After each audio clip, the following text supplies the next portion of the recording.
குருவடிகளே சரணம். Hello friends and viewers, எல்லாருக்கும் வணக்கம். 18 சித்தர் பாடல்கள் வரிசையில் சிவவாக்கியர் அவர்களுடைய பாடல்களும் அதற்கான விளக்கமும் பார்க்க போறோம். மொத்தம் 549 பாடல்கள் பாடியிருக்காரு. முதலாவது காப்பு மட்டும் 8 வரிகள்லையும், மீதமுள்ள பாடல்கள் எல்லாமே 4 வரிகளிலும் எளிமையாதாங்க இருக்கு. முதலாவது காப்பு.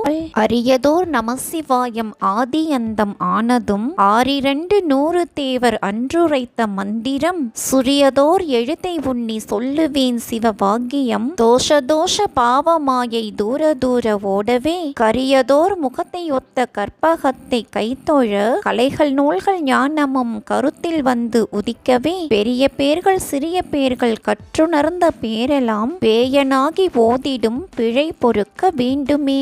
ஆதி அந்தம் அப்படின்னா தொடக்கமும் முடிவும், 6 தேவர் அப்படின்னா 30 முக்கோடி தேவர்கள், கரியதோர் எழுத்து அப்படின்னா ஓம் என்னும் மூல மந்திரம், உன்னி அப்படின்னா தியானித்து, தோஷம் அப்படின்னா குற்றம், கரியதோர் முகத்தையொத்த கற்பகம் அப்படின்னா கரிய நிற தும்பிக்கையை தன் முகத்தில் கொண்ட கற்பக மரம் போல் கேட்ட வரம் யாவையும் தரும் விநாயக பெருமான் அப்படின்னும், பிழை அப்படின்னா தவறு அப்படின்னும் அர்த்தம். சோ இந்த பாட்டோட பொருள் என்ன அப்படின்னா, அரியதான நமசிவாய என்ற திருவைந்தெழுத்தே தொடக்கமும் முடிவுமாக உள்ளது. மனிதர்களும் 30 முக்கோடி தேவர்களும் அன்றும் இன்றும் என்றுமே ஓதி வருவதும் ஓம் நமசிவாய என்பதே அதுவே அனைத்தும் அடங்கிய ஓர் எழுத்தானதையும் என் உயிரில் வாழையாக விளங்குவதையும் உணர்ந்து அந்த ஓர் எழுத்தை தியானித்து அதன் உள்ளிருக்கும் சிவனை அறிந்து இதனை யாவரும் தெரிந்து கொள்ள வேண்டும் என்பதற்காகவே சிவபெருமானை தியானித்து இந்த சிவவாக்கியம் என்ற நூலை சொல்லுகிறேன். இதனை படித்து உணர்பவர்களுக்கு எல்லா தோஷங்களும் பற்றிய பாவ வினைகளும் தொடரும் மாயைகள் யாவும் விலகி தானே வெகு தூரம் ஓடிவிடும். கரிய முகம் கொண்டவரும் கேட்ட வரங்கள் அனைத்தையும் கற்பக மரம் போல் வழங்கும் கருணையாளரான கணபதியை கைகள் தொழுது வேண்டுகிறேன். ஆயக்கலைகள் 64 வேத ஆகம புராண காவிய சாஸ்திர நூல்களில் உள்ள உண்மைகளும் என் எண்ணத்தில் வந்து தோன்ற வேண்டும். அறிஞர்களும் வயதில் சிறியவராயினும் ஞானம் பெற்றவர்களும் யோக ஞானம் அனைத்தையும் கற்று உணர்ந்தவர்களும் மற்றும் யாவரும் சிறியேனாகிய யான் ஓதும் இந்த நூலில் உள்ள பிழைகளை பொறுத்து அருள வேண்டும் அப்படின்னு சொல்லியிருக்காரு. இதுதாங்க இந்த பாட்டோட பொருள். பாடல் 2. ஆன அஞ்செழுத்துலே அண்டமும் அகண்டமும், ஆன அஞ்செழுத்துலே ஆதியான மூவரும், ஆன அஞ்செழுத்துலே அகாரமும் மகாரமும், ஆன அஞ்செழுத்துலே அடங்கலாவல் உற்றதே. அண்டம் அப்படின்னா உலகம், அகண்டம் அப்படின்னா பிளவுபடாதது, அதாவது ஆகாய வெளி, அடங்கல் அப்படின்னா அடங்கியுள்ளது அப்படின்னு அர்த்தம். சோ இந்த பாட்டோட பொருள் என்ன அப்படின்னா, திரு ஐந்தெழுத்தான நமசிவய என்ற எழுத்துக்குள்ளே அண்டமாகிய இவ்வுலகமும் அகண்டமாகிய ஆகாய வெளியும் அமைந்துள்ளது. அந்த 5 எழுத்தினுள்ளேயே பிரம்மா விஷ்ணு சிவன் என்ற மும்மூர்த்திகளும் உள்ளனர். அந்த 5 எழுத்தின் உள்ளேயே அகாரமாகவும் மகாரமாகவும் அமைந்துள்ளது. எனவே இந்த 5 எழுத்தை அறிந்து உணர்ந்து ஓதுங்கள். இதில்தான் அனைத்து தத்துவங்களும் அடங்கி அது நமக்குள்ளேயே திருவைந்தெழுத்தாகி உட்கலந்து இருக்கிறது அப்படின்னு சொல்லியிருக்காரு. இதுதாங்க இந்த பாட்டோட பொருள். அடுத்தது 3வது பாடல். ஓடி ஓடி ஓடி ஓடி உட்கலந்த சோதியை நாடி நாடி நாடி நாடி நாட்களும் கழிந்து போய் வாடி வாடி வாடி வாடி மாண்டு போன மாந்தர்கள் கோடி கோடி கோடி கோடி எண்ணிறந்த கோடியே. சோதி அப்படின்னா இறைவன். சிவபெருமான் சோதி வடிவத்தில் திகழ்கிறார். சோதி அதாவது ஒளி சிவந்திருக்கும். சிவபெருமான் அவ்வாறு இருப்பதனாலேயே அவருக்கு சிவம் என்ற பெயர் வழங்கலானது. சிவம் அப்படின்னா செம்மை அப்படின்னு அர்த்தம். மாண்டு அப்படின்னா இறந்து, மாந்தர்கள் அப்படின்னா மனிதர்கள், எண்ணிறந்த அப்படின்னா கணக்கற்ற அப்படின்னு அர்த்தம். சோ இந்த பாட்டோட பொருள் என்ன அப்படின்னா, சோதி வடிவில் திகழும் இறைவனாகிய சிவபெருமானை அங்கும் இங்கும் ஓடி ஓடி தேடுகின்றார்கள் மனிதர்கள். அவன் அவர்களுடைய உடம்பின் உள்ளேயே கலந்து சோதியாக இருப்பதை கண்டு கொள்ளாமல் அவனை நாடி பற்பல இடங்களுக்கும் சென்று தேடியும் அலைந்தும் காண முடியாமல் வாழ்நாட்கள் கழிந்து கொண்டிருக்கின்றன. இறுதியில் அவனை காணாமலேயே அவர்கள் இறந்தும் விடுகிறார்கள். இத்தகையோர் எண்ணிக்கை கணக்கில் அடங்காததாகும். இறைவனை நம் உடம்பில் காணாமல் அவனை வெளியே தேடி அலைவது வீணான செயல் அப்படிங்கிறது தாங்க இந்த பாட்டோட பொருள். அடுத்தது 4வது 7வது பாடல். உருத்தரித்த நாடியில் ஒடுங்குகின்ற வாயுவை கருத்தினால் இருத்தியே கபாலம் ஏற்ற வல்லிரேல் விருத்தரும் பாலராவர் மேனியும் சிவந்திடும் அருள் தரித்த நாதர் பாதம் அம்மை பாதம் உண்மையே. இதுதாங்க அந்த பாடல். உருத்தரித்த நாடி அப்படின்னா சுழுமுனை நாடி, ஒடுங்குகின்ற வாயு அப்படின்னா தனஞ்சயன் அப்படிங்கிற வாயு. இது பாம்பு போல் சுருண்டு உறங்கிக் கொண்டிருக்கிறது. இதனை யோகிகள் குண்டலினி சக்தி அப்படின்னு சொல்வாங்க. கபாலம் அப்படின்னா தலை உச்சி, விருத்தர் அப்படின்னா கிழவர், பாலர் அப்படின்னா இளமை பொருந்தியவர். சோ இந்த பாட்டோட பொருள் என்ன அப்படின்னா, நம் உடம்பில் உள்ள சுழுமுனை நாடியில் குண்டலினி சக்தியை எழுப்பி அதனை முதுகு தண்டின் வழியாக மேலேற்றி கபாலம் என்னும் தலை உச்சியில் உள்ள சகஸ்ர தலத்தில் கொண்டு சேர்த்து தியானம் செய்தால், அவ்வாறு தியானம் செய்பவர்கள் முதுமை அடைந்தவர்களாக இருந்தாலும் இளமையானவர்களாக ஆவார்கள். அவர்களுடைய உடல் பொன்னிறமாக சிவக்கும். சிவசக்தி பாதம் வணங்கி கூறுகின்றேன், நான் சொல்வது உண்மையே அப்படின்னு சொல்லியிருக்காருங்க. இதுதாங்க இந்த பாட்டோட பொருள். அடுத்தது 5வது பாடல். வடிவு கண்டு கொண்ட பெண்ணை மற்றொருவன் நத்தினால் விடுவனோ அவனை முன்னர் வெட்ட வேண்டும் என்பனே, நடுவன் வந்து அழைத்த போது நாரும் இந்த நல்லுடல் சுடலை மட்டும் கொண்டு போய் தோட்டி கை கொடுப்பரே. இதுதாங்க அந்த பாடல். வடிவு அப்படின்னா அழகு, கொண்ட பெண் அப்படின்னா மனம் முடித்து கொண்ட பெண், நத்தினால் அப்படின்னா தொட்டால், நடுவன் அப்படின்னா இயமன், சுடலை அப்படின்னா சுடுகாடு, தோட்டி அப்படின்னா பிணம் சுடுவோன். இந்த பாட்டோட பொருள் என்ன அப்படின்னா, அழகிய பெண்ணை மனம் முடித்தவன் அந்த பெண்ணை வேறொருவன் தொட்டு விட்டால் முதலில் அவனை வெட்ட வேண்டும் என்று அறிவாலை எடுப்பான். அந்த அழகான பெண்ணின் உயிரை இயமன் பறித்து சென்று விட்டால் மிகவும் அழகான பெண்ணின் உடல்தானே என்று அந்த சடலத்தை அப்படியே வைத்திருக்க முடியுமா? அவ்வுடலை சுடுகாட்டிற்கு எடுத்து சென்று தோட்டியின் கையில் கொடுத்து எரிக்கவோ புதைக்கவோ செய்வார்கள். அப்போது மட்டும் கோபம் வருவதில்லையே, அது ஏன்? இந்த உடல் அழியும் தன்மை கொண்டது. எனவே இதன் மீது ஆசை வைக்காமல் அழியாத தன்மை கொண்ட இறைவன் மீது பற்று வையுங்கள் என்பதும் பெண்ணாசை கூடாது அப்படின்னும் சொல்லியிருக்காரு. இதுதாங்க இந்த பாட்டோட பொருள். அடுத்தது 6வது பாடல். எண்ணிலே இருந்த ஒன்றை யானறிந்ததில்லையே, எண்ணிலே இருந்த ஒன்றை யானறிந்து கொண்ட பின் எண்ணிலே இருந்த ஒன்றை யாவர் காண வல்லரோ, எண்ணிலே இருந்திருந்து யானுணர்ந்து கொண்டேனே. இதுதாங்க அந்த பாடல். யாவர் காண வல்லரோ அப்படின்னா யார் காண முடியும் அப்படின்னும், ஒன்று அப்படின்னா இறைவன் அப்படின்னும் அர்த்தம். சோ இந்த பாட்டோட பொருள் என்ன அப்படின்னா, என்னுள் இறைவன் இருக்கின்றான் என்பதை நான் முன்பு அறிந்து கொள்ளவே இல்லை. என்னிலே இருக்கின்ற அந்த இறைவனை தியானத்தின் மூலம் நான் அறிந்து கொண்டேன். என்னில் இருக்கும் அந்த இறைவனை மற்றவர்கள் காண்பாரோ? எப்பொழுதும் தியானத்திலேயே இருந்து என்னுள் இருக்கும் இறைவனை நான் உணர்ந்து கொண்டேன். இறைவன் நமக்குள்ளேயே இருக்கிறான், அவனை தியானத்தால் நம்மால் கண்டு கொள்ள முடியும் அப்படின்னு சொல்லியிருக்காரு. இதுதாங்க இந்த பாட்டோட பொருள். அடுத்தது 7வது பாடல். நினைப்பதொன்று கண்டிலே நீயலாது வேறிலை, நினைப்புமாய் மறப்புமாய் நின்ற மாயை மாயையே, அனைத்துமாய் அகண்டமாய் அநாதிமுன் அநாதியாய் எனக்குள் நீ உனக்குள் நான் நினைக்குமாற திங்கனே. இதுதாங்க அந்த பாடல். வேறிலை அப்படின்னா வேறு இல்லை, அகண்டம் அப்படின்னா ஆகாயம். சோ இந்த பாட்டோட பொருள் என்ன அப்படின்னா, நான் தியானத்தில் இருந்து நினைப்பது நீயே அன்றி வேறில்லை. நான் நினைப்பதாகவும் மறப்பதாகவும் நின்ற மனம் ஒரு மாயையே. இவ்வுலகில் உள்ள அனைத்துமாகவும் ஆகாயமாகவும் அனாதி காலங்களுக்கும் முன் உள்ள அனாதியாகவும் உள்ளவன் இறைவனே நீயே ஆவாய். எனக்குள் நீயும் உனக்குள் நானும் இருக்கும் போது உன்னை நினைப்பது எவ்விதம் இறைவனே? உன்னை மறந்தால் தானே நினைக்க முடியும், உன்னை மறவேன் அப்படின்னு சொல்லியிருக்காரு. இதுதாங்க இந்த பாட்டோட பொருள். அடுத்தது 8வது பாடல். மண்ணும் நீ விண்ணும் நீ மறிக்கடல்கள் ஏழும் நீ, எண்ணும் நீ எழுத்தும் நீ இசைந்த பண் எழுத்தும் நீ, கண்ணும் நீ மணியும் நீ கண்ணுள் ஆடும் பாவை நீ, நன்னு நீர்மை நின்ற பாதம் நன்னுமாறு அருளிடாய். இதுதாங்க அந்த பாடல். பண் அப்படின்னா இசை, நன்னும் அப்படின்னா நெருங்கும் அப்படின்னு அர்த்தம். சோ இந்த பாட்டோட பொருள் என்ன அப்படின்னா, பூமி வானம் 7 கடல்கள் என் அகார உகார எழுத்து இசையுடன் கூடிய தேவார பண் 7 ஸ்வரங்களான சரிகம பதனி என்ற ராக எழுத்தாகவும் உள்ளவன் நீயே,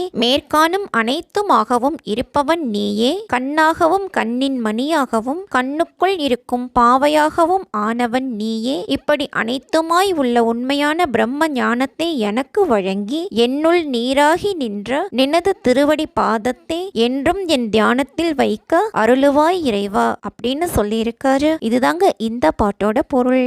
அடுத்தது 9வது பாடல். அரியும் அல்ல அயனும் அல்ல அப்புறத்தில் அப்புறம் கருமை செம்மை வெண்மையை கடந்து நின்ற காரணம் பெரியதல்ல சிறியதல்ல பற்றுமின்கள் துரியமும் கடந்து நின்ற தூர தூர தூரமே. இதுதாங்க அந்த பாடல். அரி அப்படின்னா விஷ்ணு, அயன் அப்படின்னா பிரம்மா, பற்றுமின்கள் அப்படின்னா தியானியுங்கள் அப்படின்னு அர்த்தம். சோ இந்த பாட்டோட பொருள் என்ன அப்படின்னா, விஷ்ணுவும் அல்ல பிரம்மாவும் அல்ல, இவர்கள் இருவராலும் அடிமுடி காண முடியாமல் அப்பாலுக்கு அப்பாலாய் நின்றவன் சிவபெருமான். அவன் கருமை செம்மை வெண்மை நிறங்களை கடந்து நின்று சோதியாகி காரண பொருளாய் நமக்குள்ளே இருக்கிறான். அவனுடைய திருவடி நமக்குள் இருக்கிறது. அதே தியானத்தின் மூலம் உணருங்கள். அது பெரியதும் அல்ல சிறியதும் அல்ல, நடுவாய் இருப்பதாகும். அப்பாதத்தை பற்றி நின்று வணங்குங்கள். அது துரியமாகிய ஆக்ஞா கமலத்தில் ஆகாய தத்துவத்தையும் கடந்து நிற்பதால் வெகு தூரமாய் தோன்றுகின்றது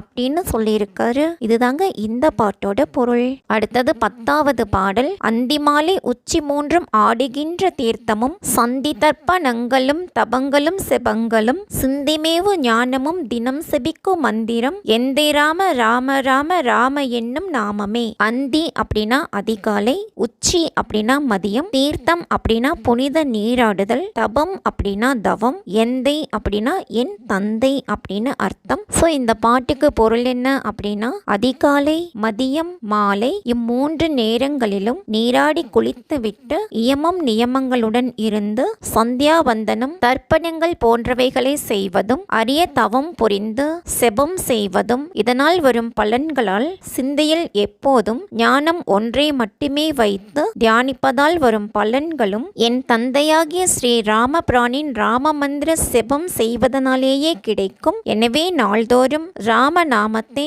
தியானியுங்கள் அப்படின்னு சொல்லியிருக்காரு. இதுதாங்க இந்த பாட்டோட பொருள். 11. கதாவு பஞ்ச பாதகங்களை துறந்த மந்திரம் இதாம் இதல்ல என்று வைத்துழழும் ஏழைக்கால் சதாவிடாமல் ஓதுவார் தமக்கு நல்ல மந்திரம் இதாம் ராம ராம ராம என்னும் நாமமே. பஞ்ச பாதகங்கள் அப்படின்னா 5 கொடிய பாவங்கள். அது என்ன அப்படின்னா, கொலை கொள்ளை திருட்டு கற்பழிப்பு பொய் பேசுதல் அப்படிங்கிறது. உழழும் அப்படின்னா துன்பப்படும், சதா அப்படின்னா எப்பொழுதும் அப்படின்னு அர்த்தம். சோ இந்த பாட்டுக்கு பொருள் என்ன அப்படின்னா, செய்த பாவங்கள் அனைத்தும் அகலவும் பஞ்சமா பாதகங்களை செய்யாதபடி காப்பதற்கும் ஓதுவதற்கு உரிய மந்திரம் ஏதேனும் இருக்குமோ என்று பற்பல மந்திரங்களை ஓதி உச்சரித்து உலகில் துன்பத்துடன் வாழும் ஏழை பக்தர்களே, இதோ சர்வ காலங்களிலும் எந்த நேரத்திலும் ஓதுவதற்கு உரிய நல்ல மந்திரம் இதுதான் என்பதை உணர்ந்து எப்போதும் ராம ராம ராம என்னும் மந்திரத்தை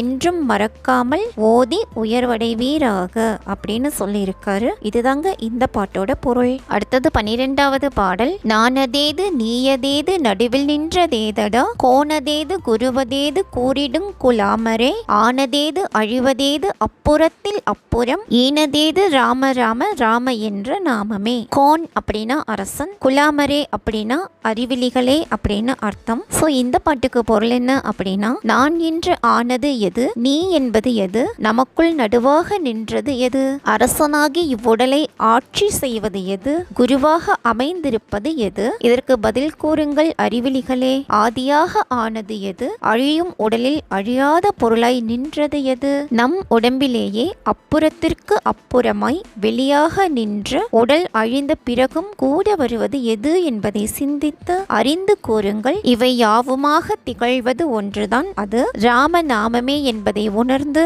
அந்த மந்திரத்தை ஓதுங்கள் அப்படின்னு சொல்லியிருக்காரு. இதுதாங்க இந்த பாட்டோட பொருள். அடுத்தது 13வது பாடல். சாத்திரங்கள் ஓதுகின்ற சட்டநாத பட்டரே வேர்த்து இறைப்பு வந்த போது வேதம் வந்து உதவுமோ மாத்திரை போதுமுலே எறிந்து தொக்க வல்லிரேல் சாத்திரப்பை நோய்கள் ஏது சத்தி முத்தி சித்தியே. இதுதாங்க அந்த பாடல். மாத்திரை அப்படின்னா ஒரு நொடி நேரம், சாத்திரப்பை அப்படின்னா உடல், முத்தி அப்படின்னா வீடு பேரு. ஸோ இந்த பாட்டுக்கு பொருள் என்ன அப்படின்னா, சாத்திரங்கள் ஓதுகின்ற சட்டநாத பட்டரே, உங்களுக்கு நோய் வந்து வேர்த்து இறைத்து உயிர் ஊசலாடும் போது நீங்கள் நாள்தோறும் ஓதி வந்த வேதம் அந்த நேரத்தில் வந்து உங்களுக்கு உதவுமோ? உதவாது. ஒரு நொடி பொழுதாவது உங்களுக்குள்ளே உள்ள இறைவனை அறிந்து வாசி யோகம் அதாவது பிராணாயாமம் செய்து அவனையே தியானம் செய்து வந்தீர்களானால் சோற்று பையான இவ்வுடலிற்கு நோய் என்பது வராது. இதனால் வீடு பேரு வாய்க்க பெறுவீர்கள் அப்படின்னு சொல்லியிருக்காருங்க. இதுதான் இந்த பாட்டோட பொருள்.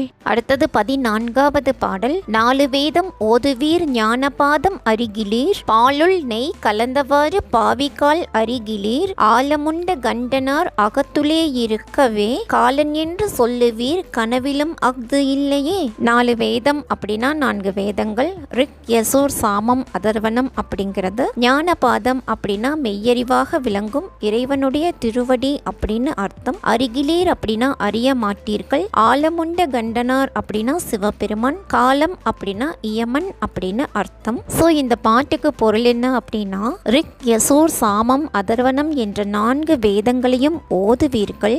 ஆனால் அந்த 4 வேதங்களும் சொல்லும் ஞான பாதம் எது என்பதை அறிவீரா? ஆலகால விஷமுண்ட சிவபெருமான் பாலில் கலந்திருக்கும் நெய் போல உங்களுடைய உள்ளத்தில் கலந்திருப்பதை உணராமல் இயமன் என்று ஒருவன் இருக்கின்றான், அவன் உயிரை பறிப்பவன் என்றும் நீங்கள் கூறுகின்றீர்கள் அல்லவா? எங்களை போன்ற சித்தர்களுக்கு அந்த இயமனுடைய பயம் கனவில் கூட இல்லை. காரணம் சிவன் எங்கள் உள்ளத்தில் இருக்கிறார் அப்படின்னு சொல்லியிருக்காரு. இதுதாங்க இந்த பாட்டோட பொருள். அடுத்தது 15வது பாடல். வித்தில்லாத சம்பிரதாயம் மேலும் இல்லை கீழும் இல்லை, தச்சிலாத மாளிகை சமைந்தவாறதெங்கனே, பெற்ற தாயை விற்றடிமை கொல்லுகின்ற பேதைக்கால், சித்தில்லாத போது சீவன் இல்லை இல்லை இல்லையே. இதுதாங்க அந்த பாடல். வித்து அப்படின்னா விதை, தச்சு அப்படின்னா தச்சன், பேதைக்கால் அப்படின்னா அறிவற்றவர்களே அப்படின்னு அர்த்தம். சோ இந்த பாட்டுக்கு பொருள் என்ன அப்படின்னா, பரம்பொருளே அனைத்திற்கும் மூல காரணமாக அதாவது விதையாக உள்ளது. அதனால்தான் எல்லா சம்பிரதாயங்களும் மேலுலகிலும் பூலோகத்திலும் உள்ளன. தச்சன் இல்லாமல் மாளிகை அமையுமா? நம் உடம்பில் உயிர் என்னும் விதையாக இருப்பவன் சிவபெருமான். பெற்ற தாயை மறந்துவிட்டு பெண்களிடம் அடிமை கொள்ளும் அறிவற்ற மக்களே, சிவன் இல்லாது போனால் இந்த சீவனும் இல்லை இந்த உடம்பும் இல்லை என்பதை உணர்ந்து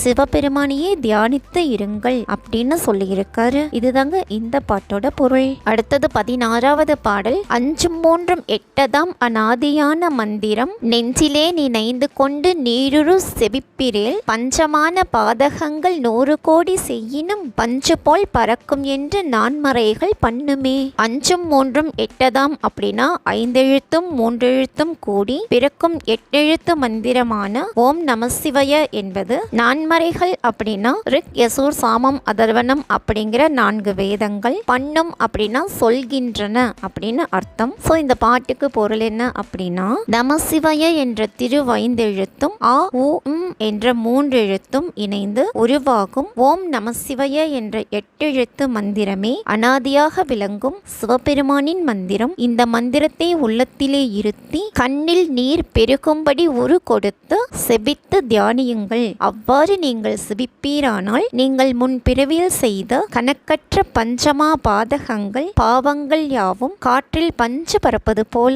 நம்மை விட்டு பறந்துவிடும். இதனை 4 மறைகள் கூறுகின்றன அப்படின்னு சொல்லியிருக்காரு. இதுதாங்க இந்த பாட்டோட பொருள். அடுத்தது 17வது பாடல். அண்டவாசல் 1000 பிரசண்டவாசல் 1000, 6 100 கோடி யானவாசல் 1000, இந்த வாசல் ஏழை வாசல் ஏகபோகமான வாசல், எம்பிரான் இருக்கும் வாசல் யாவர்கான வல்லரோ. அண்டம் அப்படின்னா உலகம், பிரசண்டம் அப்படின்னா மற்ற உலகங்கள், ஏழை வாசல் ஏகபோகமான வாசல் அப்படின்னா நம் உடம்பில் இருக்கும் 10வது வாசல் அப்படின்னு சொல்லியிருக்காரு. சோ இந்த பாட்டுக்கான பொருள் என்ன அப்படின்னா, இவ்வுலகத்திற்கும் மற்ற உலகங்களுக்கும் 1000 வழிகள் வாசல்களாக அமைந்துள்ளன. மனித உடலில் 9 வாசல்கள் அமைந்துள்ளன. 8,000 கோடி உயிர்களிலும் கோடிக்கணக்கான வாசல்கள் உள்ளன. இறைவன் நம் உடம்பில் 10வது வாசலில் இருந்து உலவுகின்றான். அதுதான் பிராணவாயு, அதாவது மூச்சுக்காற்று. இந்த வாசல் ஏழை வாசலாகவும் ஏகமாகி நின்று இறைவன் இன்பம் கிட்டும் வாசலாகவும் எளிமையாக எல்லோரிடமும் மறைவாக இருக்கின்றது. இந்த 10வது வாசலை அறிந்து யோகத்தால் அந்த வாசலின் பூட்டை திறந்து எம்பிரானாகிய சிவன் இருக்கும் வாசலை காண வல்லவர்கள் யாவர் அப்படின்னு கேட்டிருக்காரு. இதுதாங்க இந்த பாட்டோட பொருள். அடுத்தது 18வது பாடல். சாமம் 4 வேதமும் சகல சாத்திரங்களும் சேமமாக ஓதினும் சிவனை நீர் அருகிலீர் காமநோயை விட்டு நீர் கருத்துலே உணர்ந்த பின் ஊமையான காயமாய் இருப்பன் எங்கள் ஈசனே. சாமம் அப்படின்னா காலம், சேமமாக ஓதினும் அப்படின்னா நேர்த்தியாகவும் ஒழுங்காகவும் உச்சரித்தாலும் அப்படின்னு அர்த்தம். ஸோ இந்த பாட்டுக்கு பொருள் என்ன அப்படின்னா, காலம் தவறாமல் 4 வேதங்களையும் அனைத்து சாத்திரங்களையும் நேர்த்தியாகவும் ஒழுங்காகவும் ஓதினாலும் நீங்கள் சிவபெருமானை அறிய மாட்டீர்கள். தனக்குள் உட்பகையாக இருக்கும் காமம் என்ற நோயை நீக்கிவிட்டு அதே காமம் தோன்றும் இடத்தில் கருத்துடன் எண்ணத்தை வைத்து சிவபெருமானை உணர்ந்து தியானம் செய்தால் நம்மில் ஊமை எழுத்தாகி சூட்சும உடம்பில் இருப்பான் எங்கள் சிவபெருமான் என்பதை அறிந்து நீங்களும் உணர்ந்து தியானியுங்கள் அப்படின்னு சொல்லியிருக்காரு. இதுதாங்க இந்த பாட்டோட பொருள். அடுத்தது 19வது பாடல். சங்கிரண்டு தாரை ஒன்று சன்னல் பின்னல் ஆகையால் மங்கி மாலுதே உலகில் மானிடங்கள் எத்தனை சங்கிரண்டையும் தவிர்த்து தாரையோத வல்லிரேல் கொங்கை மங்கை பங்கரோடு கூடி வாழல் ஆகுமே. இதுதாங்க அந்த பாடல். சங்கிரண்டு அப்படின்னா இடைக்கலை பிங்கலை நாடிகள், தாரை 1 அப்படின்னா சுழுமுனை நாடி 1, கொங்கை மங்கை பாகர் அப்படின்னா சிவபெருமான். ஸோ இந்த பாட்டுக்கு பொருள் என்ன அப்படின்னா, நமது மூச்சு காற்றானது இடைக்கலை பிங்கலை சுழுமுனை என்னும் நாடிகளில் சன்னல் பின்னலாக ஓடி நடந்து கொண்டிருக்கிறது. இப்படியாக ஒவ்வொரு சுவாசத்திலும் மூச்சு காற்றிலிருந்து 4 அங்குலம் வீணாகின்றது. அதனால் நோய் முதுமை ஏற்பட்டு வாழ்நாளும் குறைந்து இறந்து போகும் மனிதர்கள் கணக்கற்றோர் ஆவார்கள். இந்த மூச்சு காற்றை சந்திரக்கலை சூரியக்கலை வழியாக கட்டுப்படுத்தி வாசி யோகத்தால் ரேசகம் பூரகம் கும்பகம் செய்து உடம்பையும் உயிரையும் வளர்க்க வேண்டும். இடைக்கலை பிங்கலைகளை ஒழுங்குபடுத்தி சுழுமுனை வாசலை திறந்து வாசி யோகத்தால் தாரை ஊதுவதைப் போல் ஊதி மூலாதாரத்தில் 3 கனலை மேலேற்றி சோதியில் சேர்க்க வல்லவர்களானால் உமாதேவியாரை தன் இடபாகத்தில் கொண்டு சிவபெருமானோடு கூடி வாழலாம் அப்படின்னு சொல்லியிருக்காரு. இதுதாங்க இந்த பாட்டோட பொருள். அடுத்தது 20வது பாடல். அஞ்செழுத்திலே பிறந்து அஞ்செழுத்திலே வளர்ந்து அஞ்செழுத்தை ஓதுகின்ற பஞ்சபூத பாவிக்கால் அஞ்செழுத்தில் ஓரெழுத்து அறிந்து கூற வல்லிரேல் அஞ்சல் அஞ்சல் என்று நாதன் அம்பலத்தில் ஆடுமே. அஞ்சல் அப்படின்னா பயப்படாது இருத்தல். ஸோ இந்த பாட்டுக்கு பொருள் என்ன அப்படின்னா, 5 பூதங்களால் பிறந்து அந்த 5 பூதங்களின் தன்மைகளால் வளர்ந்து திருவைந்தெழுத்தின் உண்மையை உணராமல் அதனை வெறும் வாயால் மட்டுமே உச்சரித்து வரும் பஞ்சபூதங்களால் ஆன பாவிகளே நமசிவய என்ற அஞ்செழுத்தில் ஓரெழுத்து என்ன என்பதை அறிந்து அதிலேயே நினைவை நிறுத்தி செபித்து தியானிக்க வல்லவர்களானால் அந்த 5 எழுத்தும் ஓரெழுத்தாகி நிற்கும் அம்பலமான கோவிலில் சிவபெருமான் அஞ்சாதே என்று நடராச பெருமானாக ஆடி நிற்பான் அப்படின்னு சொல்லியிருக்காரு. இதுதாங்க இந்த பாட்டோட பொருள். 21வது பாடல். அஞ்சும் அஞ்சும் அஞ்சுமே அநாதியான தஞ்சுமே பிஞ்சு பிஞ்சதல்லவோ பித்தர்கால் பிதற்றுவீர் நெஞ்சிலஞ்சு கொண்டு நீர் நின்று தொக்க வல்லிரேல் அஞ்சுமில்லை யாருமில்லை அநாதியாக தோன்றுமே. பிஞ்சு அப்படின்னா பிஞ்செழுத்தான ஓரெழுத்து, அது ஓம் என்பது. பித்தர்கால் அப்படின்னா பைத்தியக்காரர்களே அப்படின்னு அர்த்தம். இந்த பாட்டோட பொருள் என்ன அப்படின்னா, திருவைந்தெழுத்தே 5 பூதங்களாகவும் 5 புலன்களாகவும் நமது உடம்பில் இருந்து இயங்கி அனாதியான பஞ்சாட்சரமாகி இருக்கின்றது. அதுவே பிஞ்செழுத்தான வாழையாக ஓர் எழுத்தாகியும் உள்ளது. இதனை அறியாது பைத்தியம் போல் வெறும் வாயால் மட்டுமே கூறுவதால் பயன் என்ன அந்த 5 எழுத்தாக ஆகியிருப்பது இன்னது என்பதை அறிந்து கொண்டு உள்ள கோவிலிலே அஞ்செழுத்து ஓதி உள்ளம் உருகி கண்ணீர் சிந்தி அங்கேயே நினைவை நிறுத்தி அதிலேயே நின்று தியானிக்க வல்லவர்க்கு அஞ்செழுத்தும் இல்லை 6 ஆதாரங்களும் இல்லை. அஞ்செழுத்தும் 6 ஆதாரங்களில் குடியிருக்கும் தெய்வங்களும் ஒன்றான சிவமாகி அனாதியாக தோன்றும் அப்படின்னு சொல்லியிருக்காரு. இதுதாங்க இந்த பாட்டோட பொருள். அடுத்தது 22வது பாடல். நீலவீடு கட்டுரீர் நெடுங்கதவு சாத்துரீர் வாழவேணுமென்றல்லோ மகிழ்ந்திருந்த மாந்தரே காலன் போலை வந்த போது கையகன்று நிற்பிரே ஆலம் உண்ட கண்டர் பாதம் அம்மை பாதம் உண்மையே. நீல வீடு அப்படின்னா நீளமான பெரிய வீடு, நெடுங்கதவு அப்படின்னா பெரிய கதவு, சாத்துரீர் அப்படின்னா அமைக்கிறீர், மாந்தரே அப்படின்னா மனிதரே, காலன் அப்படின்னா யமன், ஆலமுண்ட கண்டர் அப்படின்னா சிவபெருமான். சோ இந்த பாட்டோட பொருள் என்ன அப்படின்னா, நீங்கள் மகிழ்ச்சியாக வாழ வேண்டும் என்பதற்காக பெரிய வீட்டை கட்டி பெரிய நிலையுடன் கூடிய கதவுகளை அமைத்து அதில் வாழ்ந்திருக்கும் மனிதர்களே, உங்கள் வீட்டிற்கு எத்தனை கதவுகள் அமைத்து சாத்தி வைத்தாலும் யமனின் ஓலையில் எழுதியபடி ஊர் போகும் நேரத்தில் எதை கொண்டும் தடுக்க இயலாமல் கைவிரித்து நிற்பீர்கள். ஆலகாலம் என்னும் கொடிய நஞ்சை உண்டு உலக உயிர்களை காத்த நீலகண்டராகிய சிவபெருமானின் திருவடியும் சக்தியின் திருவடியும் நம்மிடம் உள்ளதை உணர்ந்து அத்திருவடிகளை பற்றி தியானியுங்கள். அத்திருவடி நம்மை கரை சேர்க்கும், இது உண்மையே அப்படின்னு சொல்லியிருக்காரு. இதுதாங்க இந்த பாட்டோட பொருள். அடுத்தது 23வது பாடல். ஓடம் உள்ள போதெல்லாம் ஓடியே உலாவலாம், ஓடம் உள்ள போதெல்லாம் உறுதி பண்ணி கொள்ளலாம், ஓடமும் உடைந்த போது ஒப்பில்லாத வெளியிலே ஆடுமில்லை கோலுமில்லை யாருமில்லை ஆனதே. ஓடம் அப்படின்னு இங்கு உடலை சொல்லியிருக்காரு, உறுதி அப்படின்னா வலிமை. இந்த பாட்டுக்கு பொருள் என்ன அப்படின்னா, ஓடமாகிய இவ்வுடம்பில் உயிர் இருந்தால்தான் ஓடி உலாவ முடியும். இந்த உடலை உறுதியாக்கி கொள்ளலாம். இதை உணராமல் இவ்வுடலை விட்டு உயிர் போய்விட்டால் எதுவும் இல்லாமல் போய்விடும். எனவே இவ்வுடலில் உயிர் இருக்கும் போதே இறைவனை அறிந்து தியானம் செய்வீராக, பிறவிக் கடலை கடந்து கரை சேர்வீர்களாக அப்படின்னு சொல்லியிருக்காரு. இதுதாங்க இந்த பாட்டோட பொருள். அடுத்தது 24வது பாடல். வீடெடுத்து வேள்வி செய்து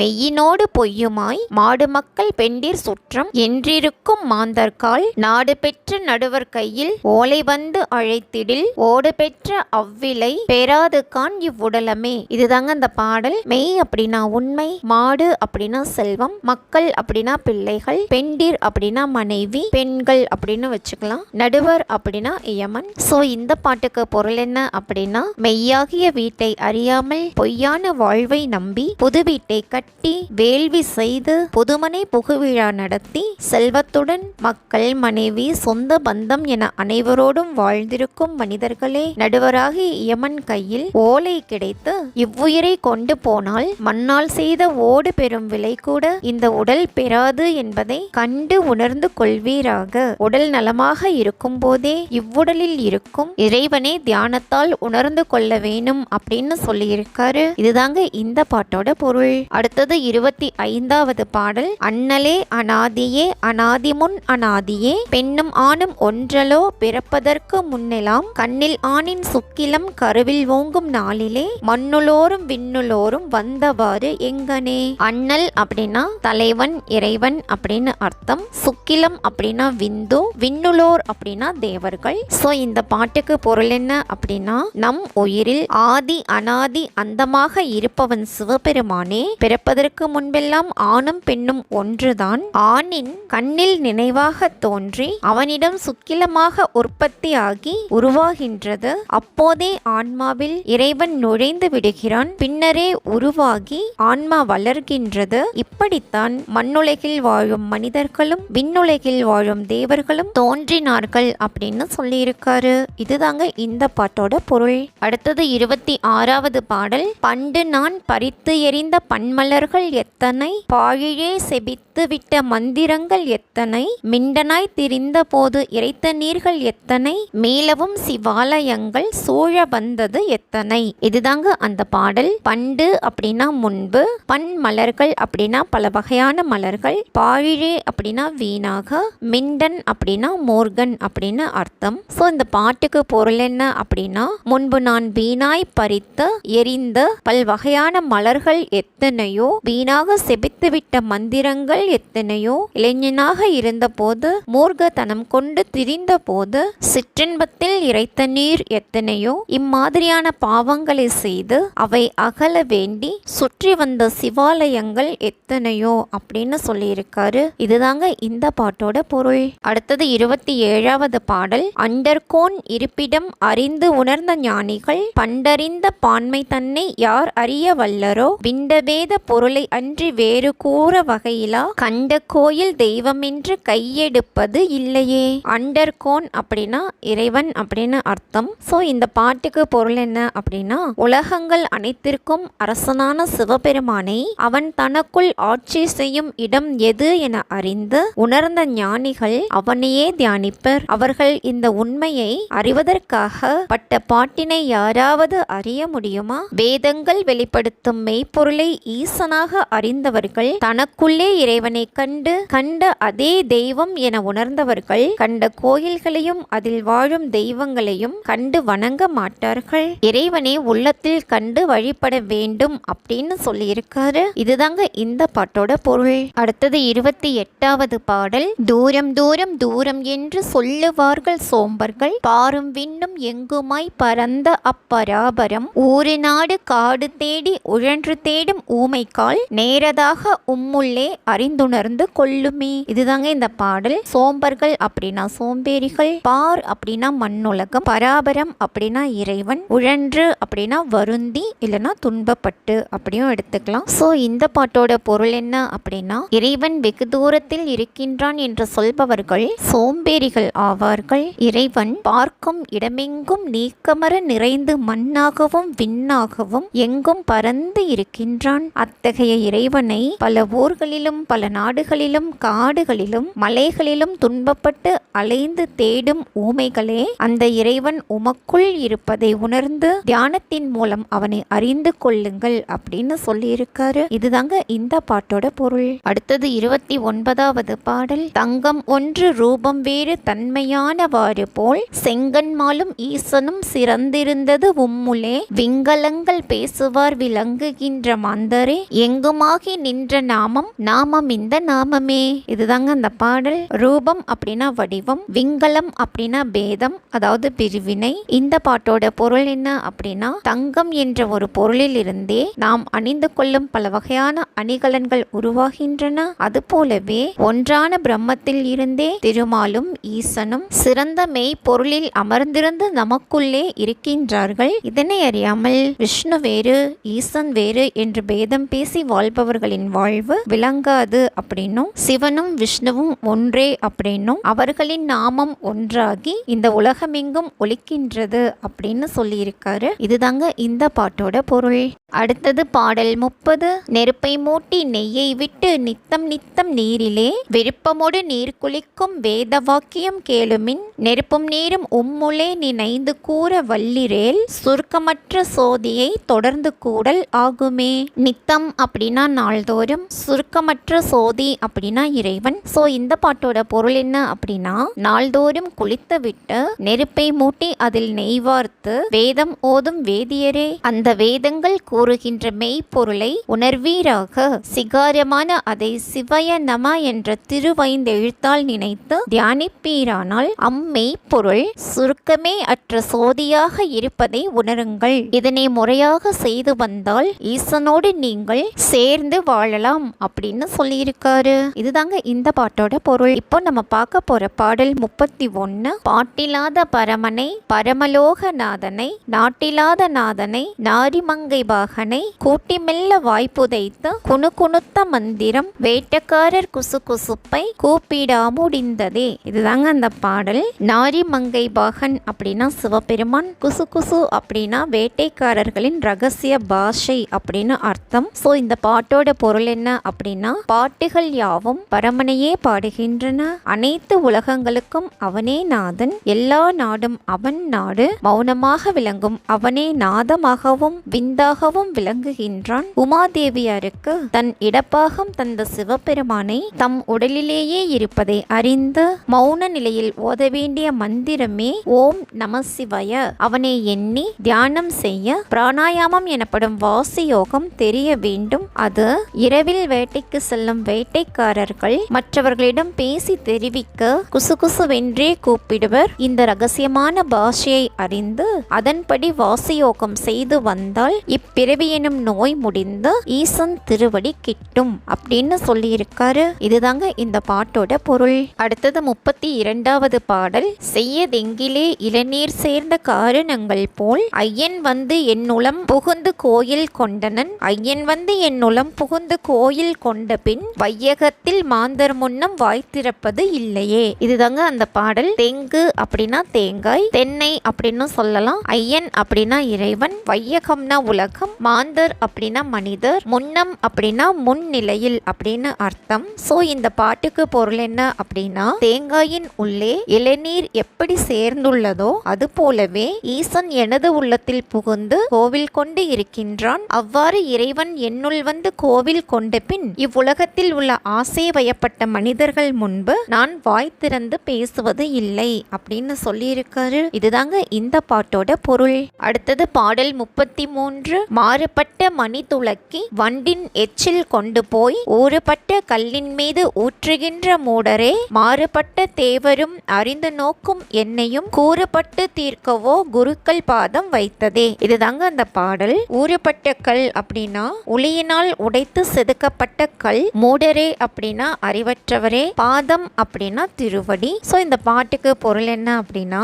பல்வேறு உலோகங்களால் செய்த ஓசை மணியை ஒலித்து வண்டின் எச்சிலாகிய தேனை கொண்டு போய் உளியினால் பற்பல வகையில் செதுக்கப்பட்ட கற்சிலையின் மீது ஊற்றி அபிஷேகம் செய்யும் உட்பொருளை அறியாத மூடர்களே, மெய்ப்பொருளாகிய இறைவன் நம்மிடமே மாறுபட்ட அடைக்கல்லாக இருப்பதை அறிந்து அதிலேயே அபிஷேகம் செய்து அதனையே நோக்கி தியானியுங்கள். செய்த பாவங்கள் யாவையும் கூறுபட்டு தீர்க்கவும் உண்மை குருவின் திருவடிகளை உள்ளத்தில் வைத்து தவம் செய்யுங்கள் அப்படின்னு சொல்லியிருக்காரு. இதுதாங்க இந்த பாட்டோட பொருள். அடுத்தது பாடல் 34. கோயிலாவது ஏதடா குளங்களாவது ஏதடா, கோயிலும் குளங்களும் கும்பிடும் குலாமரே, கோயிலும் மனத்துளே குளங்களும் மனத்துளே, ஆவதும் அழிவதும் இல்லை இல்லை இல்லையே. குலாமர் அப்படின்னாலும் அறிவற்றவர்கள் அப்படின்னு தான் அர்த்தம். இந்த பாட்டோட பொருள் என்ன அப்படின்னா, பல்வேறு வகையான கோயில்களையும் பல்வேறு வகையான புண்ணிய தீர்த்தங்களையும் வணங்கும் அறிவற்றவர்களே,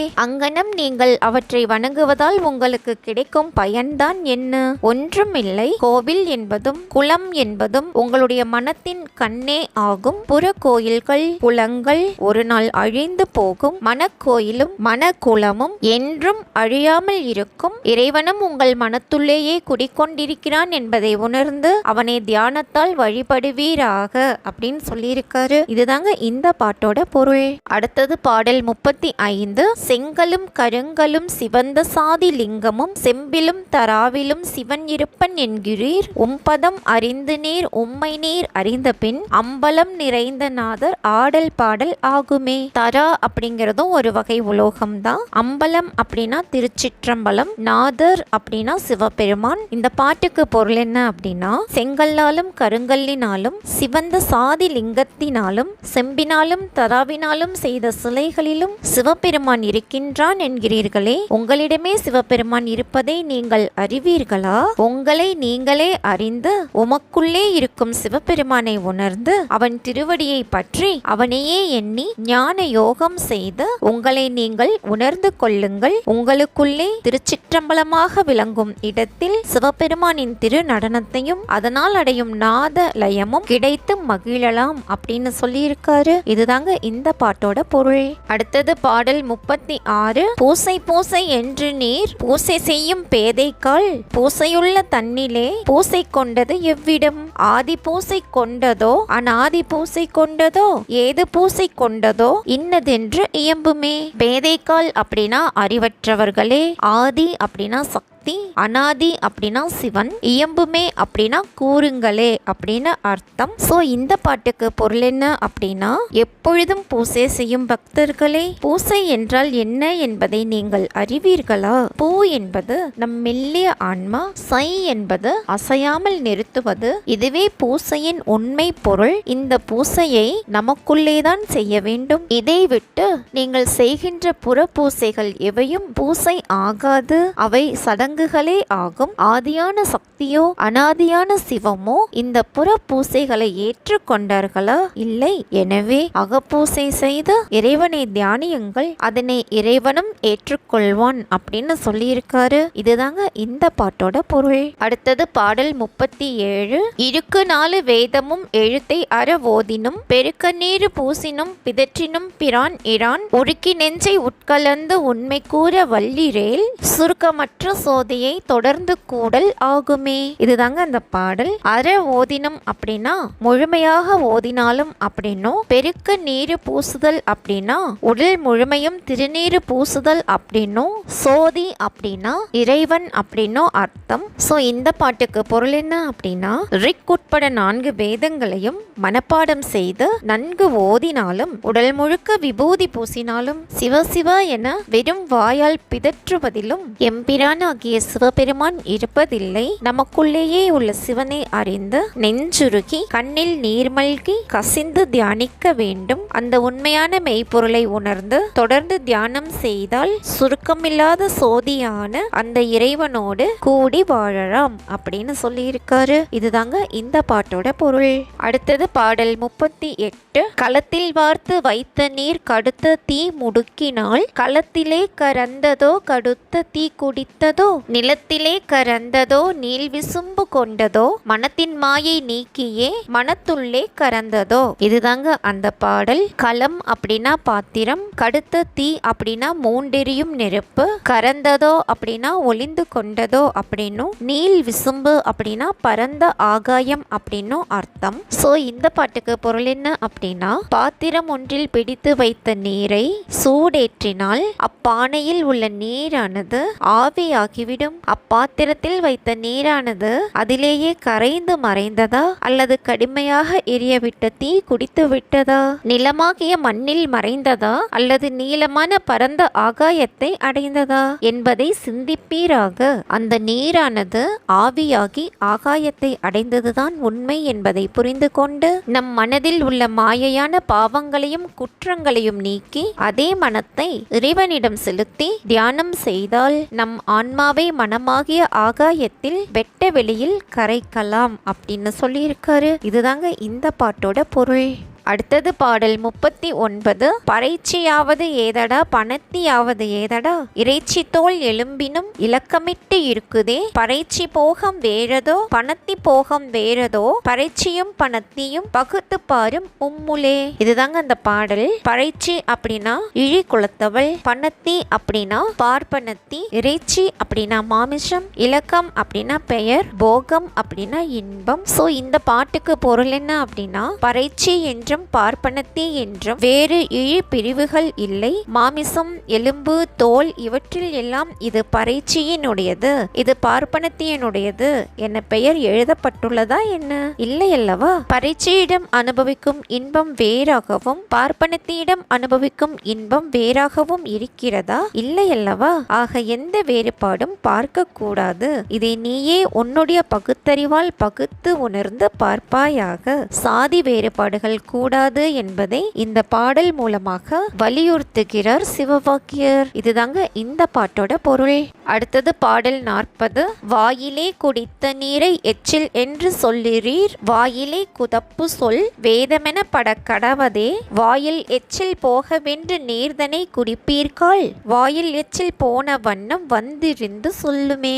குதப்புதல் அப்படின்னா வாய்க்குள்ளேயே சொல்றதுங்க. சோ இந்த பாட்டுக்கு பொருள் என்ன அப்படின்னா, மற்றவர்கள் வாய் வைத்த நீரை அது எச்சில் என்று சொல்கிறீர்களே, உங்கள் வாயால் எச்சிலோடு கலந்து செல்லும் வார்த்தைகளை மட்டும் வேதம் என்கிறீர்களே.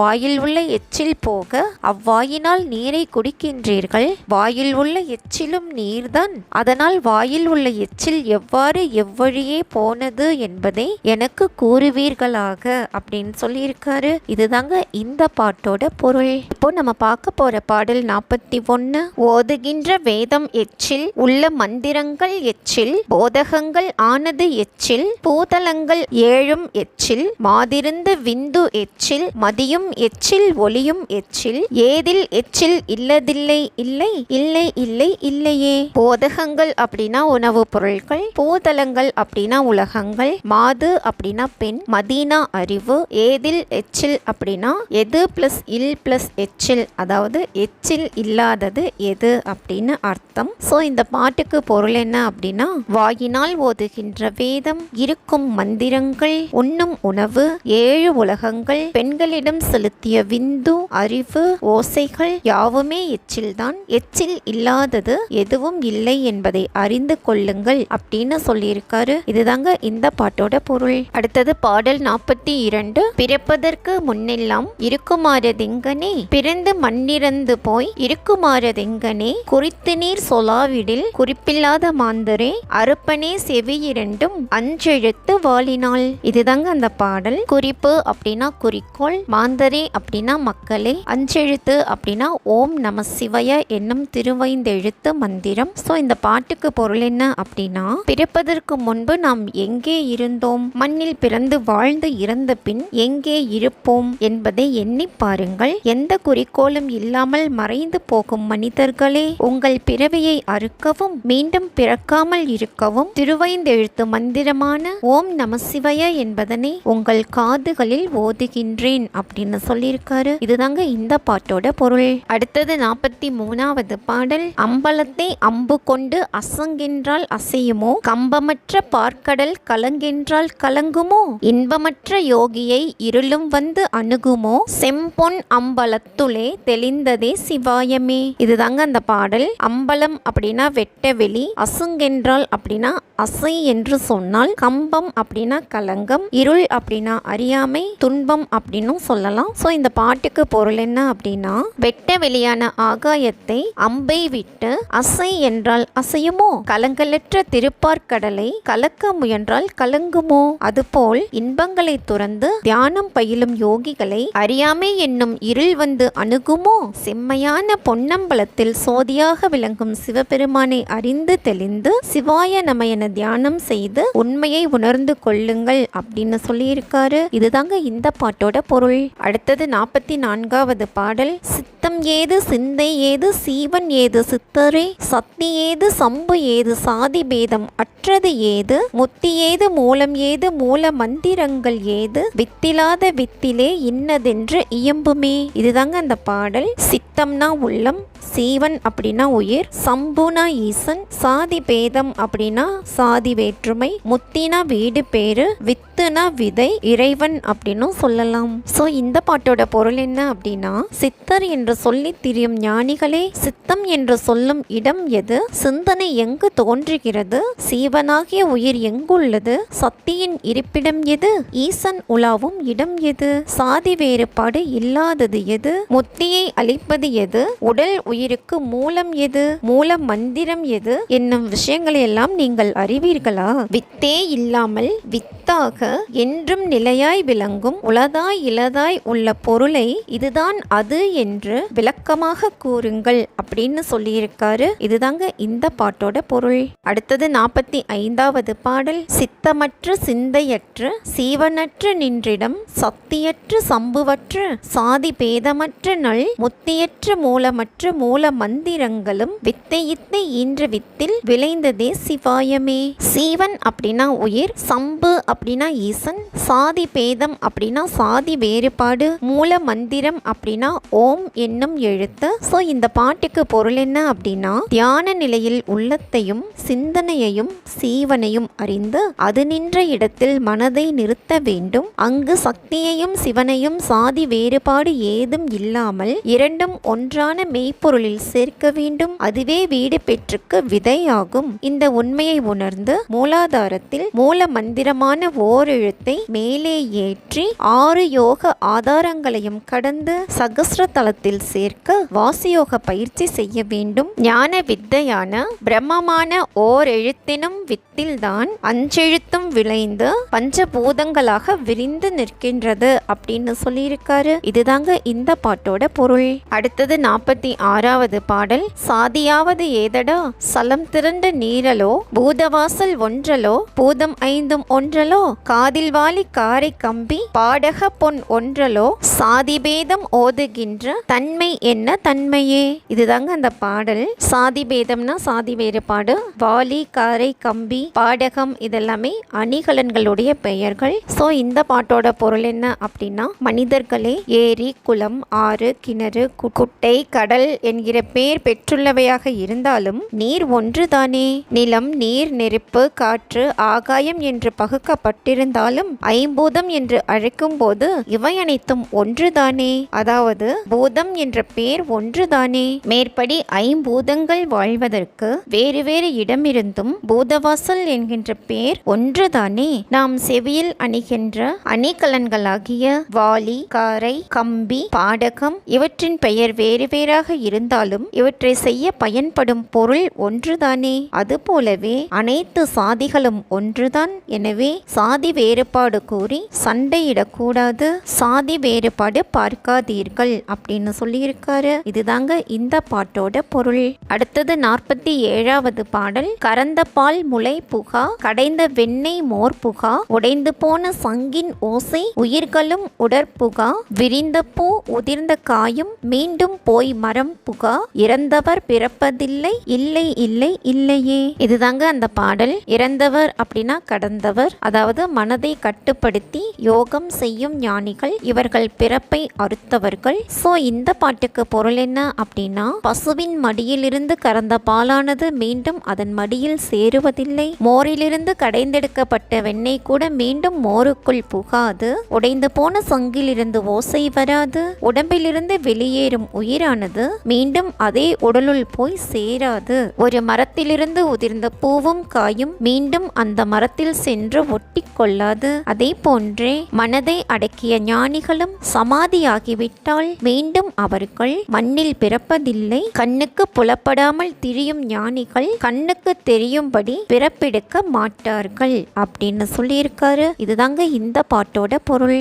அடுத்தது பாடல் 48. அறையினில் கிடந்த போது அன்று தூமை என்கிறீர், துறை அறிந்து நீர் குளித்த அன்று தூமை என்கிறீர், பறையறைந்து நீர் பிறந்த அன்று தூமை என்கிறீர், பொறையில்லாத ஈஸ்வரோடு பொருந்துமாறது எங்கனே. இதுதாங்க அந்த பாடல். தூமை அப்படின்னா தீட்டு, துறை அப்படின்னா குளிக்கும் இடம், பறையறிதல் அப்படின்னா முரசறைதல், புறையில்லாத ஈசன் அப்படின்னா குற்றமற்ற சிவபெருமான் அப்படின்னு அர்த்தம். சோ இந்த பாட்டோட பொருள் என்ன அப்படின்னா, பெண்கள் அறையில் ஒதுங்கி கிடந்தால் தீட்டு, அவர்கள் குளிக்கும் அறையில் குளித்தால் தீட்டு, பிறந்தாலும் இறந்தாலும் தீட்டு என்கிறீர்களே. இவ்வுடலில் உயிரில் உள்ள தீட்டில்தானே ஈசன் பொருந்தி இருக்கிறான். அதனை அறியாமல் தீட்டு என்று மற்றவரை ஒதுக்குவதில் என்ன பயன் கண்டீர்கள். அதனால தீட்டு என்று சொல்லி யாரையும் ஒதுக்க கூடாது அப்படின்னு சொல்லியிருக்காரு. இதுதாங்க இந்த பாட்டோட பொருள். அடுத்த பாடல் 49. தூமை தூமை என்றுளே துவண்டு அலையும் ஏழைக்கால் தூமையான பெண்ணிருக்க தூமை போனது எவ்விடம். ஆமை போல மூழ்கி வந்து அநேக வேதம் ஓதுரீர், தூமையும் திரண்டுருண்டு சொற்குருக்கள் ஆனதே. துவண்டு அப்படின்னா வருந்தி, ஏழைக்கால் அப்படின்னா அறியாமை நிறைந்த மக்களே, தூமையான பெண் அப்படின்னா வாழைப்பெண், அநேக வேதம் அப்படின்னா எண்ணற்ற வேத மந்திரங்கள், சொற்குருக்கள் அப்படின்னா கற்றுக் கொடுத்த குரு அப்படின்னு அர்த்தம். சோ இந்த பாட்டோட பொருள் என்ன அப்படின்னா, தீட்டாகி விட்டதே என்று சொல்லி வருந்தி அலையும் அறியாமை மிக்க மனிதர்களே, தூய்மையான வாழைப்பெண் உனக்குள்ளேயே இருக்கும் போது தீட்டு என்பது உன்னை விட்டு எவ்விடம் போகும். அதுபோல உயிரும் உடலை விட்டு போய்விடும். ஆமையை போன்று நீரில் தலையை மூழ்கிக் கொண்டே தீட்டு போய்விட்டதாக கூறி எண்ணற்ற வேத மந்திரங்களை உச்சரிக்கின்றீர்கள். அந்த வேதங்களை கற்றுத்தந்த சொற்குருக்களும் கூட இந்த தூய்மையினால் தான் உருவானவர்கள் என்பதை அறிந்து உணர்வீராக அப்படின்னு சொல்லியிருக்காரு. இதுதாங்க இந்த பாட்டோட பொருள். அடுத்து பாடல் 50. சொற்குருக்கள் ஆனதும் சோதிமேனி ஆனதும் மெய்குருக்கள் ஆனதும் வேன பூசை செய்வதும் சொற்குருக்கள் ஆனதும் சாத்திரங்கள் சொல்வதும் செய்குருக்கள் ஆனதும் திரண்டுருண்ட தூமையே. வேன பூசை அப்படின்னா வேண்டிய பூசை அப்படின்னு அர்த்தம். இந்த பாட்டோட பொருள் என்ன அப்படின்னா, கற்றுக் கொடுத்த குரு ஆனவர்களும் சோதியான ஈசன் உடம்பில் ஆனதும் உண்மை குரு ஆனவர்களும் வேண்டிய பூசை செய்வதும் சொற்குருக்கள் ஆனவர்களும் சாஸ்திரங்கள் யாவும் சொல்வதும் செய்குருக்கள் ஆனவர்களும் ஆகிய அனைவருமே தூமையில் கருவாகி உடல் பெற்று உருவானவர்களே ஆவார்கள் அப்படின்னு சொல்லியிருக்காரு. இதுதாங்க இந்த பாட்டோட பொருள். இப்போ நம்ம பார்க்க போற பாடல் 51. கைவடங்கள் கொண்டு நீர் கண் சிமிட்டி நிற்கிறீர், எவ்விடங்கள் கண்டு நீர் எண்ணி எண்ணி பார்க்கிறீர், பொய் இறந்த சிந்தையை பொருந்தி நோக்க வல்லிரேல் மெய்கடந்த உம்முலே விரைந்து கூடல் ஆகுமே. இதுதாங்க அந்த பாடல். கைவடங்கள் அப்படின்னா கைமுறைகள், பயிற்சிகள் அப்படின்னு அர்த்தம். நோக்க வல்லிரேல் அப்படின்னா தியானிக்க வல்லவர்கள் ஆனால் அப்படின்னு அர்த்தம். சோ இந்த பாட்டுக்கு என்ன பொருள் அப்படின்னா, எவ்வளவோ கைமுறைகள் பயிற்சிகள் மேற்கொண்டு யோக ஞானம் கற்றாலும் நம் உடம்பில் மெய்யான இடம் எதுவென அறியாமல் கண்களை சுமிட்டு நிற்கிறீர்கள். சிவன் இருக்கும் இடம் எங்கே என்று தெரிந்து கொள்ளாமல் எவ்விடத்தில் மனதை இருத்தி தியானம் செய்கிறீர். பொய் நிறைந்த உள்ளத்தை ஒழித்து மெய்ப்பொருளை நன்கு உணர்ந்து அங்கேயே சிந்தையை நிலைநிறுத்தி அதையே நோக்கி தியானம் செய்ய வல்லவர்களாக நீங்கள் இருந்தால் அனைத்தையும் கடந்து நின்ற ஈசனை உங்களுக்குள்ளேயே கண்டு விரைவில் சேர்ந்து கூடி இரவா நிலையை பெறுவீர்கள் அப்படின்னு சொல்லியிருக்காரு. இதுதாங்க இந்த பாட்டோட பொருள். அடுத்தது பாடல் 52. ஆடு காட்டி வேங்கையை அகப்படுத்துமாறு போல் மாடு காட்டி என்னை நீ மதிமயக்கல் ஆகுமோ, கோடு காட்டி யானையை கொன்றுரித்த கொற்றவா வீடு காட்டி என்னை நீ வெளிப்படுத்த வேணுமே. இதுதாங்க அந்த பாடல். அகப்படுத்துமாறு போல் அப்படின்னா வலை விரித்து பிடிப்பது போல் அப்படின்னும், மாடு அப்படின்னா செல்வம் அப்படின்னும், கொற்றவன் அப்படின்னா இறைவன் அப்படின்னும், அதாவது தாருகா வனத்து ரிஷிகளை வென்றவன் அப்படின்னும், வீடு அப்படின்னா வீடு பேரு அப்படின்னும் அர்த்தம். சோ இந்த பாட்டுக்கு என்ன பொருள் அப்படின்னா, ஆட்டை கட்டி வைத்து வலை விரித்து வேங்கை புலியை பிடிப்பது போல் இறைவா செல்வம் பலவற்றையும் காட்டி என்னை ஆசை வலைக்குள் அகப்படுமாறு மயங்க செய்வது முறையோ. தாருகா வனத்து ரிஷிகள் யாக தீயிலிருந்து ஏவிய யானையை கொன்று அதன் தோலை உரித்து இடுப்பில் ஆடையாக அணிந்து கொண்ட சிவபெருமானே, அதுபோலன்றி ஆணவம் என்னை பற்றாமல் என் அறிவை மயக்காமல் வீடு பெற்ற எனக்கு அளித்து உன்னை எனக்கு காட்டி அருள வேண்டும் இறைவா அப்படின்னு சொல்லியிருக்காரு. இதுதாங்க இந்த பாட்டோட பொருள். அடுத்தது பாடல் 53. இடது கண்கள் சந்திரன், வலது கண்கள் சூரியன், இடக்கை சங்கு சக்கரம், வலக்கை சூலம் மான்மழு, எடுத்த பாதம் நீள்முடி என் திசைக்கும் அப்புறம் உடல் கடந்து நின்ற மாயம் யாவர்கான வல்லரோ. நீள்முடி அப்படின்னா நீண்ட சடாமுடி, என் திசை அப்படின்னா 8 திசைகள். சோ இந்த பாட்டோட பொருள் என்ன அப்படின்னா, இடது கண் சந்திரன், வலது கண் சூரியன், இடக்கையில் சங்கு சக்கரமும் வலக்கையில் மான்மழுவும் கொண்டு பிரம்மாவும் விஷ்ணுவும் அடிமுடி காண இயலாமல் பூமிக்கும் வானத்திற்கும் 8 திசைகளுக்கும் அப்புறமாய் நின்ற சிவபெருமானே, நீ என் உடம்பில் கலந்து நின்ற மாயத்தை காண வல்லவர்கள் யாவர், ஒருவரும் இல்லை அப்படின்னு சொல்லியிருக்காரு. இதுதாங்க இந்த பாட்டோட பொருள். அடுத்தது பாடல் 54. நாழியப்பும் நாழியுப்பும் நாழியானவாறு போல் ஆழியோனும் ஈசனும் அமர்ந்து வாழ்ந்திருந்திடும் ஏரில் ஏறும் ஈசனும் இயங்கு சக்கர தரனையும் வேறு கூறு பேசுவார் வீழ்வர் வீண் நரகிலே. இதுதாங்க அந்த பாடல். நாழி அப்படின்னா ஒரு படி, அப்புனா நீர், ஆழியோன் அப்படின்னா திருப்பார்கடலில் பள்ளி கொண்டிருக்கும் விஷ்ணு, ஏறு அப்படின்னா எருது, சக்கரதரன் அப்படின்னா திருமால், வேறு கூறு அப்படின்னா வேறுபடுத்தியும் கூறுபடுத்தியும் அப்படின்னு சொல்லலாம், வீழ்வர் அப்படின்னா விழுவர் அப்படின்னு அர்த்தம். சோ இந்த பாட்டுக்கு என்ன பொருள் அப்படின்னா, ஒரு படி நீரில் ஒரு படி உப்பை சேர்த்தால் அது அந்நீரிலேயே கரைந்து ஒரு படி உப்பு நீராகத்தான் இருக்கும். அதே போல்தான் ஆழியோனாகிய விஷ்ணுவும் சிவனும் ஒன்றாகவே நம் உள்ளத்தில் அமர்ந்து வாழ்ந்து கொண்டிருக்கும் இடத்தை அறிந்து கொள்வீர்கள். எருதாகிய நந்தியில் ஏறும் ஈசனையும்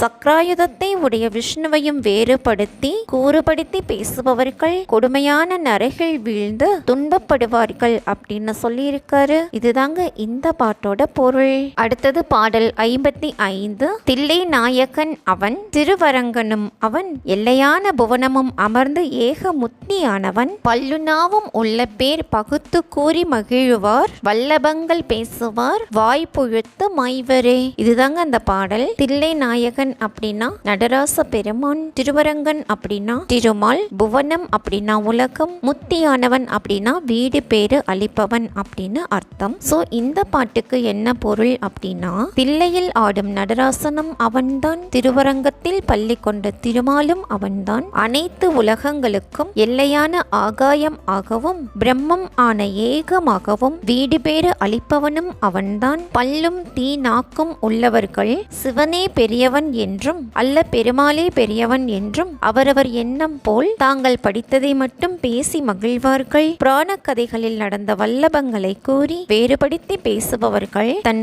ஆன்மாவை அறியாமல் வாய்ப்புழுத்து மடிவார்கள் அப்படின்னு சொல்லியிருக்காரு. இதுதாங்க இந்த பாட்டோட பொருள். அடுத்தது பாடல் 56. எத்திசைக்கும் எவ்வுயிர்க்கும் எங்கள் அப்பன் எம்பிரான் முத்தியான வித்துளே முளைத்தெழும் தவச்சுடர் சுத்தமும் தெளிந்து வேத கோயிலும் திறந்த பின் அத்தன் ஆடல் கண்ட பின் அடங்கலாடல் காணுமே. இதுதாங்க அந்த பாடல். அத்தன் ஆடல் அப்படின்னா இறைவனின் ஆடல் அப்படின்னு அர்த்தம். சோ இந்த பாட்டுக்கு என்ன பொருள் அப்படின்னா, 8 திசைகளுக்கும் எல்லா உயிர்களுக்கும் தந்தையாக இருப்பவன் எம்பிரானாகிய சிவனே சக்தியாகிய நம் உடம்பில் வித்தாகவும் உயிராகவும் அறிவாகவும் விளங்கும் வாளையை அறிந்து தியானம் செய்தால் சோதி வடிவில் இறைவன் வருவான். சித்தம் தெளிந்து அறிவை அறிந்து 4 வேதங்களும் கூறும் உள்ள கோயிலின் வாசலை திறந்து ஈசனின் நடனம் கண்டு ஆனந்தம் அடைந்து அமைதி காணலாம் அப்படின்னு சொல்லியிருக்காரு. இதுதாங்க இந்த பாட்டோட பொருள்.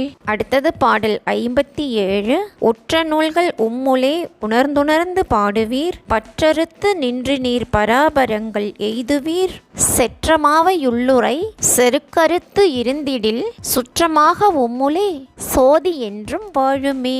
இதுதாங்க அந்த பாடல். பராபரங்கள் அப்படின்னா இறைவன், செற்றமா அப்படின்னா செருக்கு, சோதி அப்படின்னா இறைவன். சோ இந்த பாட்டுக்கு பொருள் என்ன அப்படின்னா, இறைவன் புகழ் பாடும் நூல்களை உணர்ந்துணர்ந்து பாடுங்கள், பற்றுக்களை அறுத்து தவத்தில் நின்று சிவபெருமானை சேருங்கள், பகைமையை ஒழித்து உள்ளத்தில் குற்றங்களை நீக்கி 10ஆம் வாசலை திறந்து செருக்கையும் ஆணவத்தையும் அழித்து மெய்ப்பொருளை அறிந்து தியானம் செய்து வந்தால் உனக்குள் தூய்மையான உண்மை பொருளில் ஈசன் சோதியாக என்றும் நிலைத்து வாழ்வார் அப்படின்னு சொல்லியிருக்காரு. இதுதாங்க இந்த பாட்டோட பொருள்.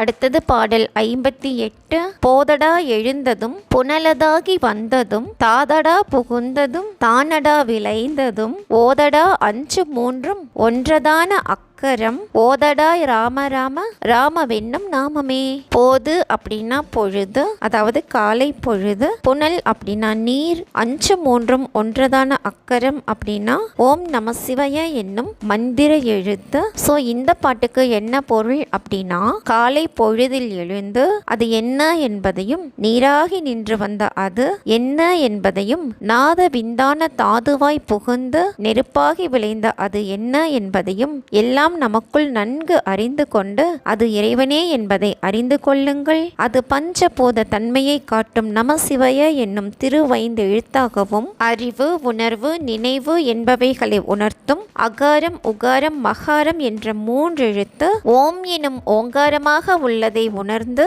ஓம் நம சிவய என்னும் எழுத்தை உங்களுக்குள் உச்சரித்து உயர்வடையுங்கள். ஓரெழுத்தான வித்திலிருந்து 5 3 8ஆகி உடலாக விளங்குவதை உணர்ந்து அதுவே ராம மந்திரமாக இருப்பதை அறிந்து ராம நாமத்தை ஓதி உயர்வடையுங்கள் அப்படின்னு சொல்லியிருக்காரு. இதுதாங்க இந்த பாட்டோட பொருள். அடுத்தது பாடல் 59. அகாரம் என்ற அக்கரத்துள் அவ்வு வந்து உதித்ததோ உகாரம் என்ற அக்கரத்தில் உவ்வு வந்து உதித்ததோ அகாரமும் உகாரமும் சிகாரமின்றி நின்றதோ விகாரமற்ற யோகிகள் விரித்துரைக்க வேணுமே. இதுதாங்க அந்த பாடல். அகாரம் அப்படின்னா அப்படின்னா ஆ என்ற எழுத்து, உகாரம் அப்படின்னா ஊ என்ற எழுத்து, அக்கரம் அப்படின்னா எழுத்து, சிகாரம் அப்படின்னா சி என்ற எழுத்து, விகாரமற்ற அப்படின்னா மனதில் எவ்வித குற்றமும் இல்லாத அப்படின்னு அர்த்தம். சோ இந்த பாட்டுக்கு பொருள் என்ன அப்படின்னா, அகாரம் என்ற ஆ எழுத்தில்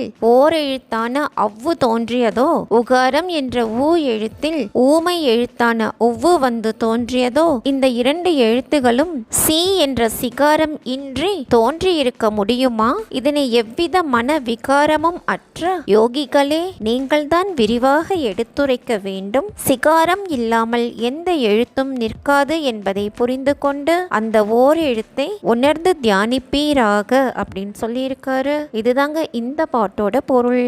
அடுத்தது பாடல் 60. அறத்திறங்களுக்கும் நீ, அகண்டம் என் திசைக்கும் நீ, திறத்திறங்களுக்கும் நீ, தேடுவார்கள் சிந்தை நீ, உறக்கம் நீ, உணர்வு நீ, உட்கலந்த சோதி நீ, மறக்கொணாத நின் கழல் மறப்பினும் குடிகொலே. இதுதாங்க அந்த பாடல். அறத்திறங்கள் அப்படின்னா புண்ணிய செயல்கள், அகண்டம் அப்படின்னா ஆகாயம், என் திசை அப்படின்னா 8 திசை, மறக்கொணாத அப்படின்னா மறக்க முடியாத, கழல் அப்படின்னா திருவடி. சோ இந்த பாட்டுக்கு என்ன பொருள் அப்படின்னா, சிவபெருமானே புண்ணிய செயல்கள் யாவும் நீ, அகண்டங்கள் அனைத்துக்கும் 8 திசைகளுக்கும் காரணமானவன் நீ, உன்னை தேடுபவர்களின் சிந்தையில் மெய்யறிவாகவும் உள்ளவன் நீ, மெய்ஞான விஞ்ஞான திறன்களுக்கும் அதில் ஆராய்ந்து சாதிக்கும் திறமைகளுக்கும் காரணம் நீ, உறக்கம் நீ, உணர்வும் நீ, உட்கலந்த சோதியும் நீயே. உன் திருவடிகளை நான் அறியாமல் மறந்து போனாலும் என் உடலில் இருக்கும் மனம் என்னும் தாமரையில் நீ வந்து குடியிருந்து ஆண்டு கொள்வாயாக அப்படின்னு சொல்லியிருக்காரு. இதுதாங்க இந்த பாட்டோட பொருள். இப்போ நம்ம பார்க்க போற பாடல் 61. அண்டம் நீ, அகண்டம் நீ, ஆதிமூலமானோன் நீ, கண்டம் நீ, கருத்தும் நீ, காவியங்கள் ஆனோன் நீ, பொன்டரேக மன்றுளே புணருகின்ற புண்ணியர் கொண்ட கோலமான நேர்மை கூர்மை என்ன கூர்மையே. இதுதாங்க அந்த பாடல். அண்டம் அப்படின்னா உலகம், அகண்டம் அப்படின்னா ஆகாயம், ஆதி மூலம் அப்படின்னா அனைத்திற்கும் முதலான இறைவன் அப்படின்னு அர்த்தம். சோ இந்த பாட்டுக்கு என்ன பொருள் அப்படின்னா, நாராயண இவ்வுலகம் அகண்டங்கள் யாவும் நீயே, முதலையின் பிடியில் சிக்கிய கஜேந்திரன் என்ற யானை ஆதி மூலமே என்று அபய குரலிட்டு அலற அதனை காத்து ரட்சித்த ஆதி மூலமானவன் நீ, ஆபத்து காலத்தில் காப்பவன் நீ, என் எண்ணம் நீ, இதிகாச காவியங்களான ராமாயண மகாபாரதத்தின் தலைவன் நீ, 1000 இதழ் தாமரையான சகஸ்ர தலத்தில் நின்று யோகம் செய்யும் புண்ணியோர்கள் மெய்ப்பொருளில் சேர்ந்து அதிலேயே தவம் செய்திருப்பார்கள், அத்தகையவர்களுக்கு அருள்பவன் நீ அப்படின்னு சொல்லியிருக்காரு. இதுதாங்க இந்த பாட்டோட பொருள். அடுத்தது பாடல் 62. மை அடர்ந்த கண்ணினார் மயக்கிடும் மயக்கிலே ஐயிறந்து கொண்டு நீங்கள் அல்லல் உற்றிருப்பீர்கள், மெய் அறிந்த சிந்தையால் விலங்கு ஞானம் எய்தினால் உய்யறிந்து கொண்டு நீங்கள் ஊழி காலம் வாழ்வீரே. இதுதாங்க அந்த பாடல். மையடர்ந்த கண்ணினார் அப்படின்னா மை தீட்டிய அழகான கண்களை உடைய இளம் பெண்கள் அப்படின்னும், அல்லல் அப்படின்னா துன்பம், உய்யறிந்து கொண்டு அப்படின்னா தப்பி பிழைக்கும் வழியை தெரிந்து கொண்டு அப்படின்னும், ஊழி காலம் அப்படின்னா கணக்கற்ற காலம் அப்படின்னும் அர்த்தம். சோ இந்த பாட்டோட பொருள் என்ன அப்படின்னா, மை தீட்டிய அழகிய கண்களை உடைய இளம் பெண்கள் ஆண்களை காம வலை வீசி மயக்கிடும் வீண் வாழ்வு எனும் இம்மாயையில் சிக்கி வீணான சந்தேகங்களினாலும் மரண பயத்தினாலும் பீடிக்கப்பட்டு நீங்கள் துன்பப்பட்டு வாழ்ந்து வருகின்றீர்கள். உங்கள் உடம்பிலேயே உள்ள உயிரை அறிந்து அதில் விளங்கும் மெய்ப்பொருளை உணர்ந்து அதனையே சிந்தனையில் நினைந்து தியானியுங்கள். இதுவே இப்பிறவியில் இருந்து தப்பும் வழி என்பதை அறிந்து ஞானத்தினால் நீங்கள் தவம் செய்து வந்தால் மரணமிலா பெருவாழ்வு பெற்று இறைவனோடு எக்காலமும் நிலையாக வாழ்வீர்கள் அப்படின்னு சொல்லியிருக்காரு. இதுதாங்க இந்த பாட்டோட பொருள். அடுத்தது பாடல் 63. கருவிரிந்த வாசலால் கலங்குகின்ற ஊமைக்கால் குருவிரிந்து சொன்ன வார்த்தை குறித்து நோக்க வல்லிரேல், ஒருவிலங்கு மேனியாகி உம்பராகி நின்று நீர் திருவிலங்கு மேனியாகி சென்று கூடல் ஆகுமே. கருவிருந்த வாசல் அப்படின்னா யோனி அப்படின்னு அர்த்தம். சோ இந்த பாட்டோட பொருள் என்ன அப்படின்னா, பெண் மீதுள்ள சிற்றின்ப ஆசையால் வாழ்க்கையில் ஏற்படும் பல துன்பங்களாலும் நோய்களாலும் பாதிக்கப்பட்டு வெளியே சொல்ல முடியாமல் தவிக்கும் ஊமை மக்களே, உண்மை குருவாக இருந்து வாழ்ந்து வழிகாட்டியவர்கள் கூறிய உபதேச வார்த்தைகளை நன்கு புரிந்து கொண்டு அந்த ஒன்றையே குறித்து நோக்கி தியானம் செய்ய வல்லவர்களானால் உருவமற்ற அப்பொருளே உருவமாகி சோதி வடிவமாக நின்ற ஈஸ்வருடன் ஒன்றாகி இணைக்கும். அதுவே உங்களை உத்தமராக ஆக்கி உள்ள தாமரை திறந்து ஈசன் திருவாக விளங்கி திகழும் பொன்மேனியில் பொன்னம்பலத்தில் சென்று கூடி பேரின்பத்தை கூட்டி வைக்கும் அப்படின்னு சொல்லியிருக்காரு. இதுதாங்க இந்த பாட்டோட பொருள். அடுத்தது பாடல் 64. தீர்த்தம் ஆட வேண்டுமென்ற தேடுகின்ற தீனர்காள் தீர்த்தம் ஆடல் எவ்விடம் தெளிந்து நீர் இயம்புவீர். தீர்த்தமாக உம்முலே தெளிந்து நீர் இருந்த பின் தீர்த்தமாக உள்ளதும் சிவாய அஞ்செழுத்துமே. இதுதாங்க அந்த பாடல். தீனர்காள் அப்படின்னா வலிமையற்றவர்களே, இயம்புவீர் அப்படின்னா கூறுவீர், அஞ்செழுத்து அப்படின்னா சிவாய நம என்னும் திருவைந்தெழுத்து. ஸோ இந்த பாட்டுக்கு என்ன பொருள் அப்படின்னா, புறத்தில் காணப்படும் புண்ணிய தீர்த்தங்களில் எல்லாம் நீராட வேண்டும் என்று தேடி அந்த புண்ணிய தீர்த்தங்களை நாடி ஓடும் வலிமையற்றவர்களே, எந்த இடத்தில் உள்ள தீர்த்தத்தில் நீராடப் போகிறீர்கள்? தெளிந்த நீர் கூறுவீராக. தீர்த்தமாக உங்களுக்குள் தெளிந்த நீர் இருக்கிறது. சிவாய நம என்னும் திருவைந்தெழுத்தே தீர்த்தமாகவும் உள்ளது அப்படின்னு சொல்லியிருக்காரு. இதுதாங்க இந்த பாட்டோட பொருள். அடுத்தது பாடல் 65. கழுத்தையும் நிமிர்த்தி நல்ல கண்ணையும் விழித்து நீர் பழுத்தவாய் விழுந்து போன பாவமென்ன பாவமே. அழுத்தமான வித்திலே அனாதியாயிருப்பதோர் எழுத்தில்லா எழுத்திலே இருக்கலாம் இருந்துமே. எழுத்தில்லா எழுத்து அப்படின்னா வாயால் உச்சரிக்காமல் மனதால் மௌனமாக ஓதுவது அப்படின்னு அர்த்தம். ஸோ இந்த பாட்டோட பொருள் என்ன அப்படின்னா, கழுத்தை நிமிர்த்தி கண்களை அகல விழித்து நீங்கள் வாயால் உச்சரிக்காமல் மனதிற்குள்ளேயே அமைதியான நுட்பமான திருவைந்தெழுத்து மந்திரத்தை ஓதினால் பாவங்கள் அனைத்துமே பறந்து போகும். அழுத்தமான மனத்திரையில் உருவகமாக சிந்தித்து கூறும் எழுத்தில்லா எழுத்தில் அனாதியாகவே இந்த ஆற்றல் வெளிப்படும் அப்படின்னு சொல்லியிருக்காரு. இதுதாங்க இந்த பாட்டோட பொருள். அடுத்தது பாடல் 66. கண்டு நின்ற மாயையும் கலந்து நின்ற பூதமும் உண்டு உறங்குமாறு நீர் உணர்ந்திருக்க வல்லிரேல் பண்டை ஆறும் ஒன்றுமாய் பயந்த வேத சுத்தராய் அண்டமுத்தி ஆகி நின்ற ஆதி மூலம் ஆவிரே. இதுதாங்க அந்த பாடல். 6 அப்படின்னா நம் உடம்பில் உள்ள 6 யோக ஆதாரங்களான மூலாதாரம், சுவாதிட்டானம், மணிப்பூரகம், அநாகதம், விசுத்தி, ஆக்ஞை அப்படிங்கிற 6ம், அண்டமுத்தி அப்படின்னா ஜீவன் முத்தி, ஆதி மூலம் அப்படின்னா கடவுள். ஸோ இந்த பாட்டுக்கு என்ன பொருள் அப்படின்னா, ஆராய்ந்து உணர வேண்டிய மாயையும் நம் உடம்பில் கலந்துள்ள நிலம், நீர், காற்று, நெருப்பு, ஆகாயம் என்னும் 5 பூதங்களும் இயங்குவதால் 5 உணர்வுகளையும் பெறுகிறோம். இதை தெளிவாக அறியும் உணர்வு முற்றினால் உடம்பில் பிறக்கும் போதே வந்த 6 ஆதாரங்களும் மனத்தால் உச்சந்தலைக்கு மேலாக கருதப்படும் 7வது ஆதாரமும் ரசவாத மாற்றத்தால் இரும்பு பொன்னாவது போல் நமக்கு உதவும் கருவிகளாக மாறி அண்டத்திலேயே வீடு பேற்றை தந்து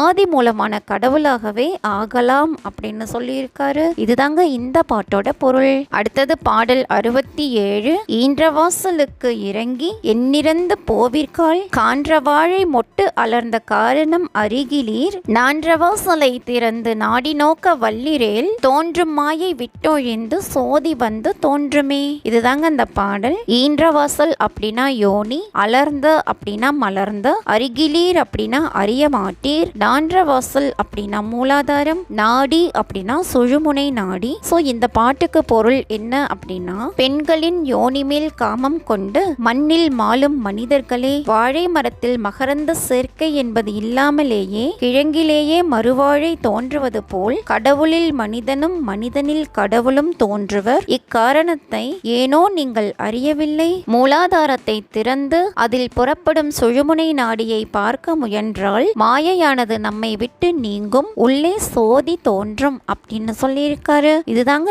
இந்த பாட்டோட பொருள். பொருள். அடுத்தது பாடல் 68. உழழும் வாசலுக்கு இறங்கி ஊசலாடும் ஊமைக்கால் உழழும் வாசலை துறந்து உண்மை சேர எண்ணிலிர் உழழும் வாசலை துறந்து உண்மை நீர் உணர்ந்த பின் உழழும் வாசல் உள்ளிருந்து உண்மை தானும் ஆவிரே.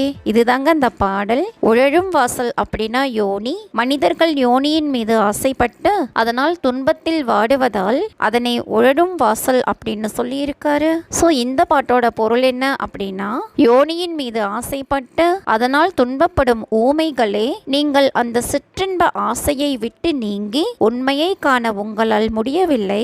அவ்வாறு உணர தொடங்கினால் அந்த வாசலில் உள்ள இறை சக்தியே நீங்களாகி உண்மையை சேர்வீர்கள் அப்படின்னு சொல்லியிருக்காரு. இதுதாங்க இந்த பாட்டோட பொருள். அடுத்தது பாடல் 69. மூலநாடி தன்னிலே முளைத்தெழுந்த சோதியை 4 நாழி உம்முலே நாடியே இருந்த பின் பாலனாகி வாழலாம் பரபிரமம் ஆகலாம் ஆலம் உண்ட கண்டர் ஆணை அம்மை ஆணை உண்மையே. இதுதாங்க அந்த பாடல். மூலநாடி அப்படின்னா மூலாதாரத்திலிருந்து புறப்படும் சுழுமுனை நாடி. 4 நாழி அப்படிங்கிறது ஒரு நாழிக்கு 24 நிமிஷங்கள். சோ 4 நாழி அப்படிங்கிறது 4 × 24 96 நிமிடங்கள். பாலன் அப்படின்னா இள வயதினன். பரபிரமம் அப்படின்னா இறைவன். ஆலமுண்ட கண்டர் அப்படின்னா சிவபெருமான் அப்படின்னு அர்த்தம். சோ இந்த பாட்டுக்கு என்ன பொருள் அப்படின்னா, சுழுமுனை நாடியானது மூலாதாரத்திலிருந்து புறப்படும் அதில் தோன்றும் ஒளியை 4 நாழிகை நேரம் உமக்குள் நினைத்தபடியே நாள்தோறும் தியானம் செய்தால் வயதில் முதிர்ந்தவர்களும் அதாவது கிழவரும் இளமை பெற்று விளங்குவார், இறைவனாகவே ஆகிவிடுவார். ஆலகால விஷமுண்ட நீலகண்டர் மற்றும் அன்னை பராசக்தியின் மேல் ஆணையிட்டு கூறுகின்றேன், நான் சொல்வது உண்மையாகும் அப்படின்னு சொல்லியிருக்காரு. இதுதாங்க இந்த பாட்டோட பொருள்.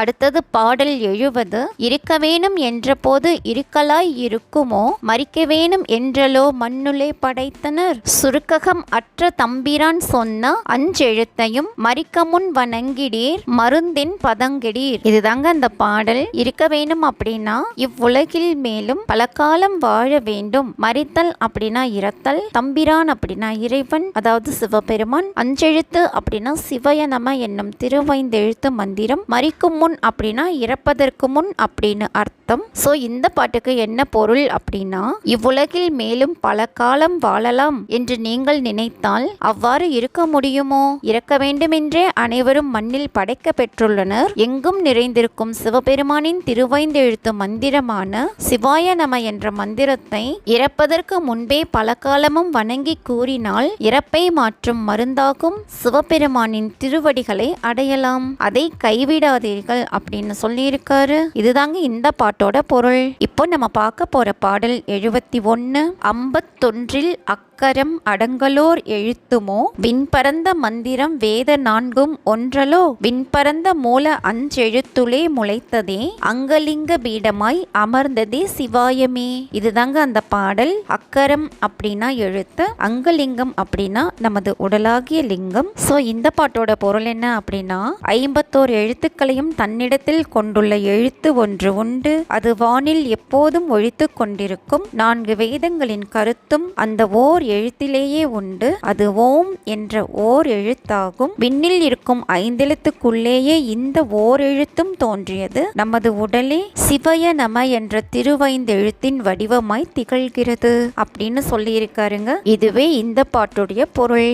அடுத்தது பாடல் 72. சிவாயம் என்ற அக்ஷரம் சிவனிருக்கும் அக்ஷரம். உபாயம் என்று நம்புவதற்கு உண்மையான அக்ஷரம். கபாடம் அற்ற வாசலை கடந்து போன வாயுவை உபாயம் இட்டு அழைக்குமே சிவாய அஞ்செழுத்துமே. இதுதாங்க அந்த பாடல். அக்ஷரம்னா மந்திர எழுத்து, உபாயம் அப்படின்னா வழி, கபாடம் அப்படின்னா கபாலம் தலை உச்சி, வாயு அப்படின்னா பிராணவாயு. சோ இந்த பாட்டோட பொருள் என்ன அப்படின்னா, சிவாய நம என்னும் எழுத்தில் சிவபெருமான் இருக்கிறார். இறைவனை அடைவதற்கு உதவி செய்யும் உண்மையான எழுத்து அது. இது கபாலத்தை தாண்டி செல்லும் பிராணவாயுவை மீட்டு எடுத்து உடலுக்கு நலம் தருவதாகும் அப்படின்னு சொல்லியிருக்காருங்க. இதுதாங்க இந்த பாட்டோட பொருள். அடுத்தது பாடல் 73. உருவுமல்ல வெளியுமல்ல ஒன்றை மேவி நின்றதல்ல மருவுமல்ல சொந்தமல்ல மற்றதல்ல அற்றதல்ல பெரியதல்ல சிறியதல்ல பேசலானதானுமல்ல உரியதாகி நின்ற நேர்மை யாவர்கான வல்லரே.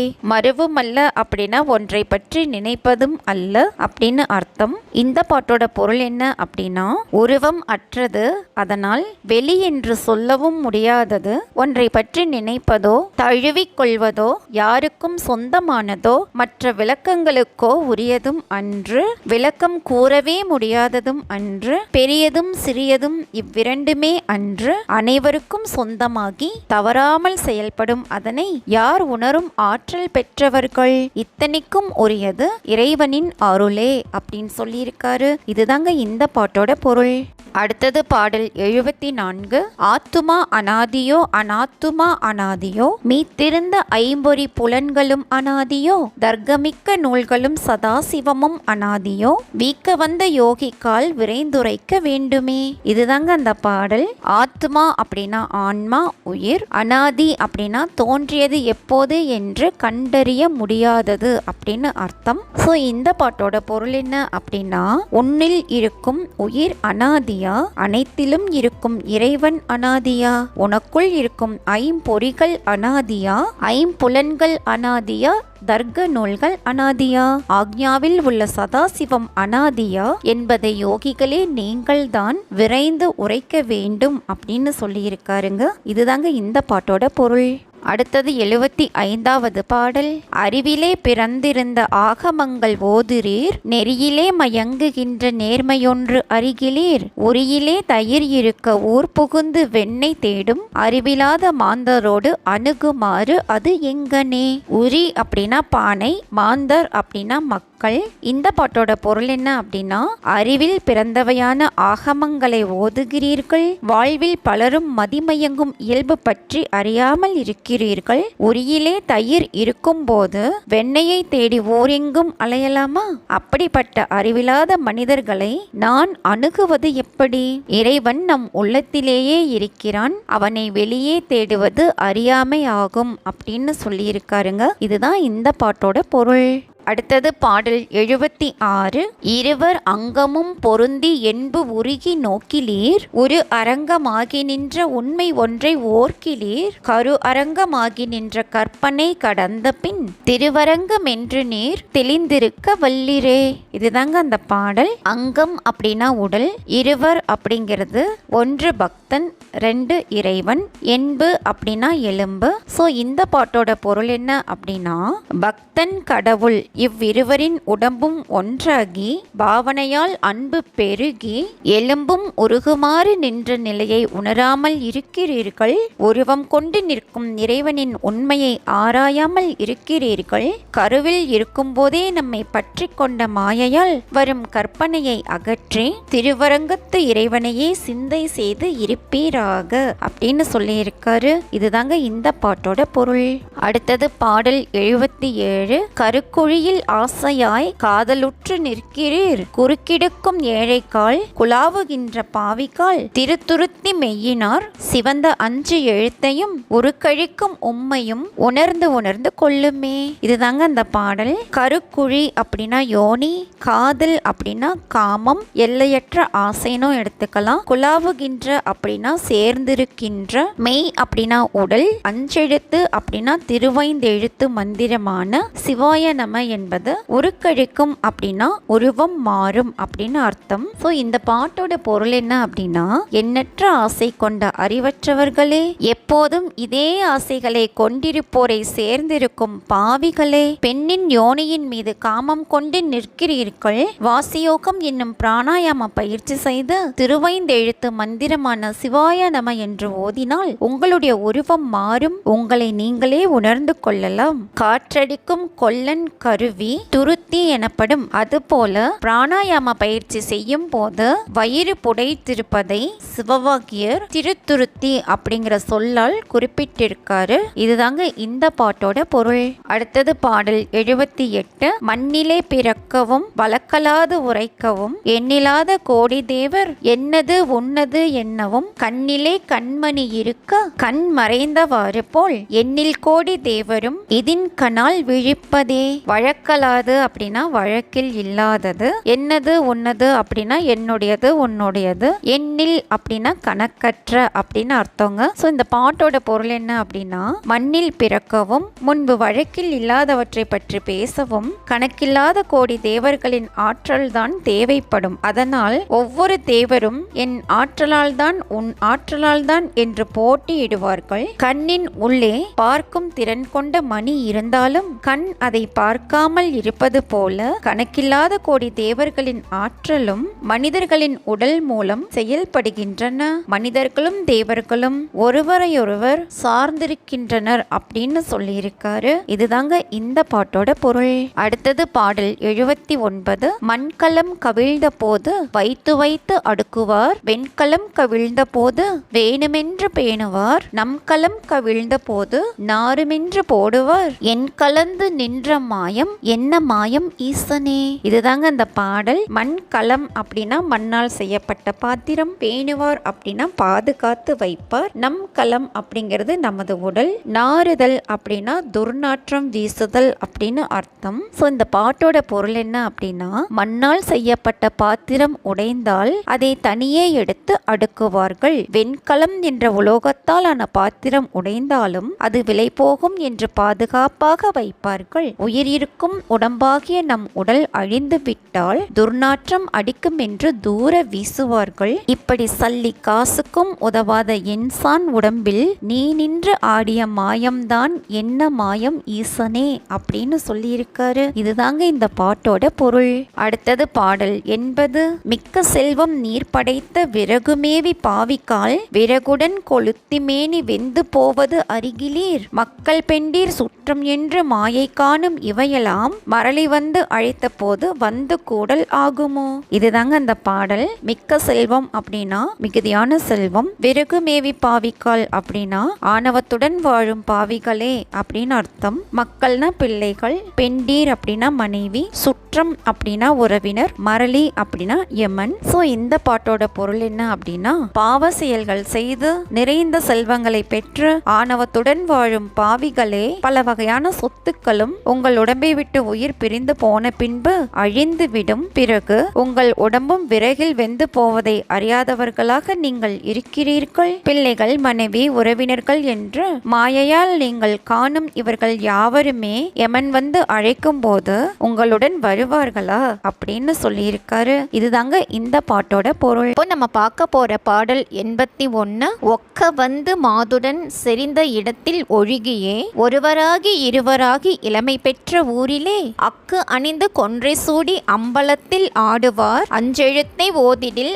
அநேக பாவம் அகலுமே. இதுதாங்க அந்த பாடல். ஒக்க அப்படின்னா ஒன்றாக, மாது அப்படின்னா மனைவி, அக்கு அப்படின்னா உருத்ராட்சம், அநேக பாவம் அப்படின்னா எண்ணற்ற பாவம் அப்படின்னு அர்த்தம். சோ இந்த பாட்டோட பொருள் என்ன அப்படின்னா, மனைவியுடன் ஒன்று கூடி செறிவாக ஓரிடத்தில் இருந்து 1, 2 என குழந்தைகள் பெற்று இளமையுடன் வாழும் மக்களே, உருத்ராட்சம் அணிந்து கொன்றை மலர் சூடிக்கொண்டு அம்பலத்தில் ஆடும் சிவபெருமானின் திருவைந்தெழுத்தான சிவாய நம என்பதனை ஓதினால் அநேக பாவங்கள் உங்களை விட்டு ஓடிவிடும் அப்படின்னு சொல்லியிருக்காருங்க. இதுதாங்க இந்த பாட்டோட பொருள். அடுத்தது பாடல் 82.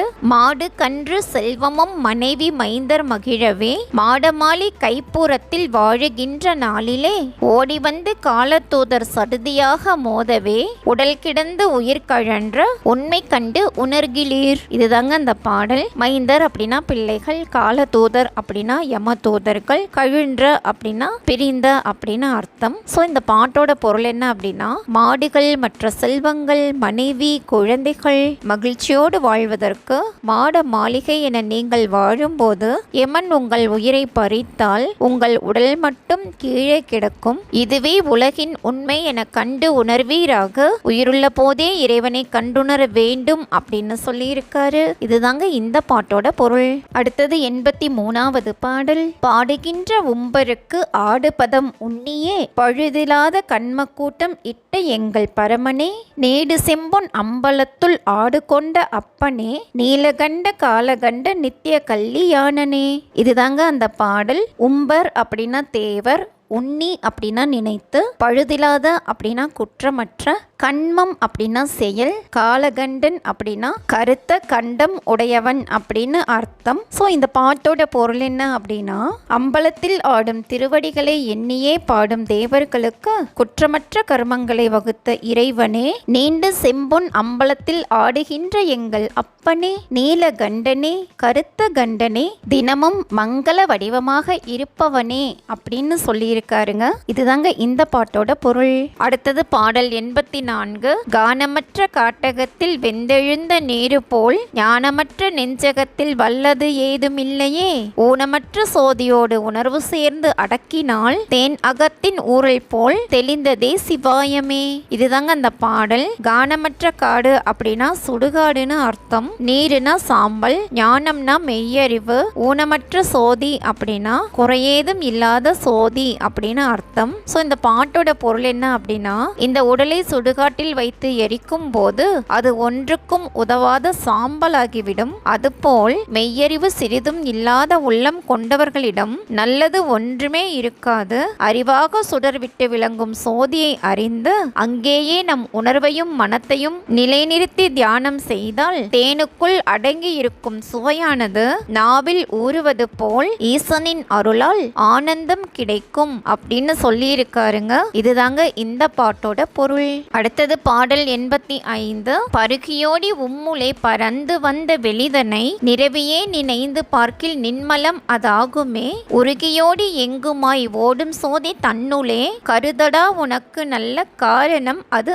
ஆகுமே. இதுதாங்க அந்த பாடல். பருகி அப்படின்னா அனைத்தையும் தனக்குள்ளேயே அடக்கிய அப்படின்னும், நிரவி அப்படின்னா நீண்ட நேரம் அப்படின்னும், நின்மலம் அப்படின்னா குற்றமற்ற தூய்மை அப்படின்னும் அர்த்தம். ஸோ இந்த பாட்டோட பொருள் என்ன அப்படின்னா, அனைத்து பொருள்களையும் தனக்குள்ளே அடக்கிய பரம்பொருள் என்னும் வெளியானது உன் உடலுக்குள்ளும் உள்ளது.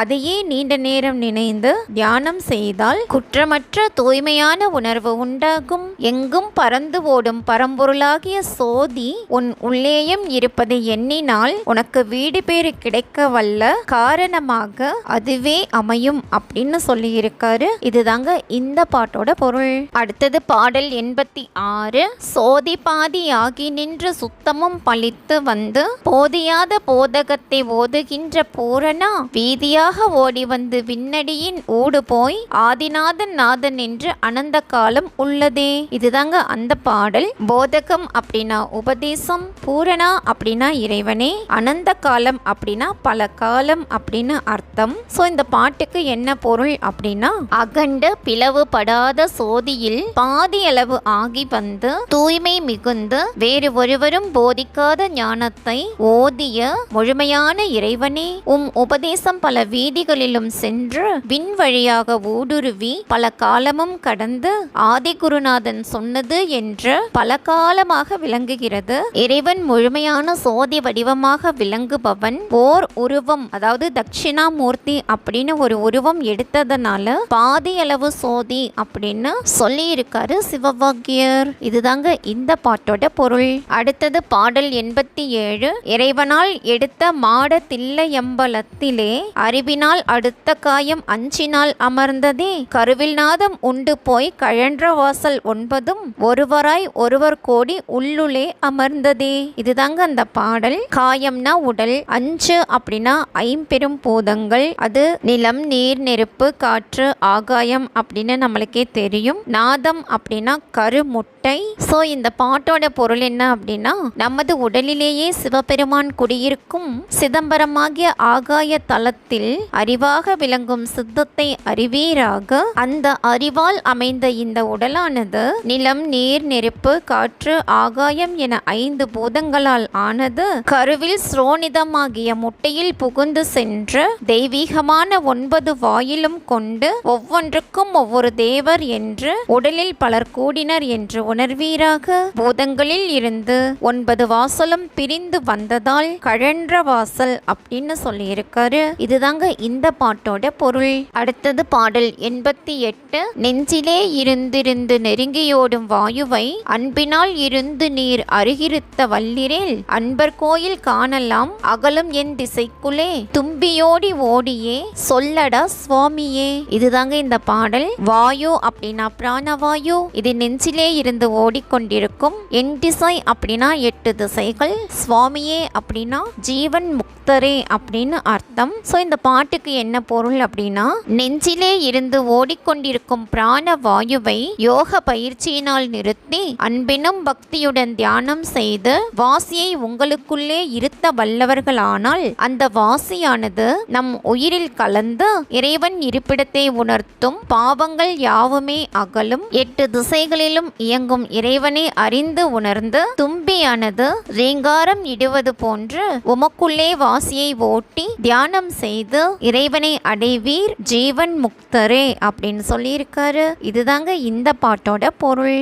அடுத்தது பாடல் 89. தில்லையை வணங்கி நின்ற தெண்டனிட்ட வாயுவே எல்லையை கடந்து நின்ற ஏகபோக மாய்கையை எல்லையை கடந்து நின்ற சொர்க்கலோக வெளியிலே வெள்ளையும் சிவப்புமாகி மெய்கலந்து நின்றதே. இதுதாங்க அந்த பாடல். தில்லை அப்படின்னா அநாகதம் எனப்படும் இதய பகுதி. தெண்டனிடுதல் அப்படின்னா பிராணாயாம பயிற்சி மூலம் வாயுவை அநாகதத்தில் நிறுத்துதல். எல்லை அப்படின்னா கபால உச்சி அப்படின்னு அர்த்தம். சோ இந்த பாட்டுக்கு பொருள் என்ன அப்படின்னா, அநாகதம் எனப்படும் இதய பகுதியில் வாசயோகத்தால் பிராணவாயுவை அங்கேயே நிறுத்துவீர். பின்பு அந்த வாயு கபால உச்சியை கடக்கும் போது வெண் சிவப்பு ஒளியாக போய் மறையும். அதுவே சொர்க்கலோக வெளியும் ஆகும் அப்படின்னு சொல்லியிருக்காரு.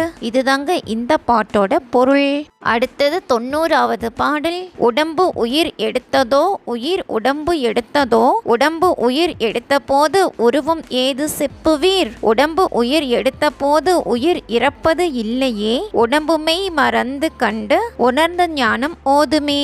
இதுதாங்க அந்த பாடல். செப்புவீர் அப்படின்னா கூறுவீர். ஞானம் அப்படின்னா மெய்யறிவு. மெய்யறிவு போதிக்கும் நீதி நூல்களும் அப்படின்னும் எடுத்துக்கலாம். சோ இந்த பாட்டுக்கு பொருள் என்ன அப்படின்னா, உடம்பு தனக்கென உயிரை ஏற்றதா, உயிர் தனக்குரிய உடம்பை ஏற்றுக்கொண்டதா, உயிரும் உடம்பும் ஒன்றுபடும் நேரத்தில் உடம்பிற்கு ஏதாவது உருவம் இருந்ததா, உடம்பை விட்டு உயிர் விலகிய போது உடம்பு மட்டுமே இறக்கும், உயிர் இறப்பதில்லை, உடம்பானது உயிரோடு கூடி இருக்கும் போது, அதாவது நீ உயிரோடு வாழும் போதே ஞானம் பெற்று உயர்ந்த அறநூல்களை ஓதி உணர்ந்து கொள்வீராக அப்படின்னு சொல்லி இருக்காருங்க. இதுதாங்க இந்த பாட்டோட பொருள். இப்போ நம்ம பார்க்க போற பாடல் 91. அவ்வினும் எழுத்தினால் அகண்டம் ஏழுமாகினாய் உவ்வினும் எழுத்தினால் உருத்தரித்து நின்றனை மவ்வினும் எழுத்தினால் மயங்கினார்கள் வையகம் அவ்வும் உவ்வும் அவ்வுமாய் அமர்ந்ததே சிவாயமே. இதுதாங்க அந்த பாடல். உருத்தரித்து அப்படின்னா உருவம் பெற்று,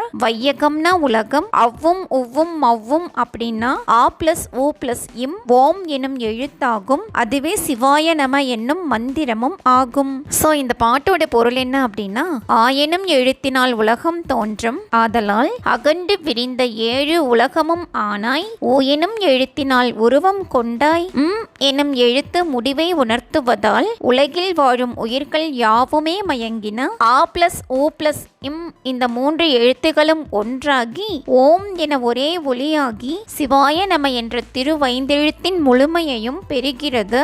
ஓம் எனும் பிரணவ ஒளியாக சிவபெருமானே இருக்கிறார் அப்படின்னு சொல்லி இருக்காரு. இதுதாங்க இந்த பாட்டோட பொருள். அடுத்தது பாடல் 92.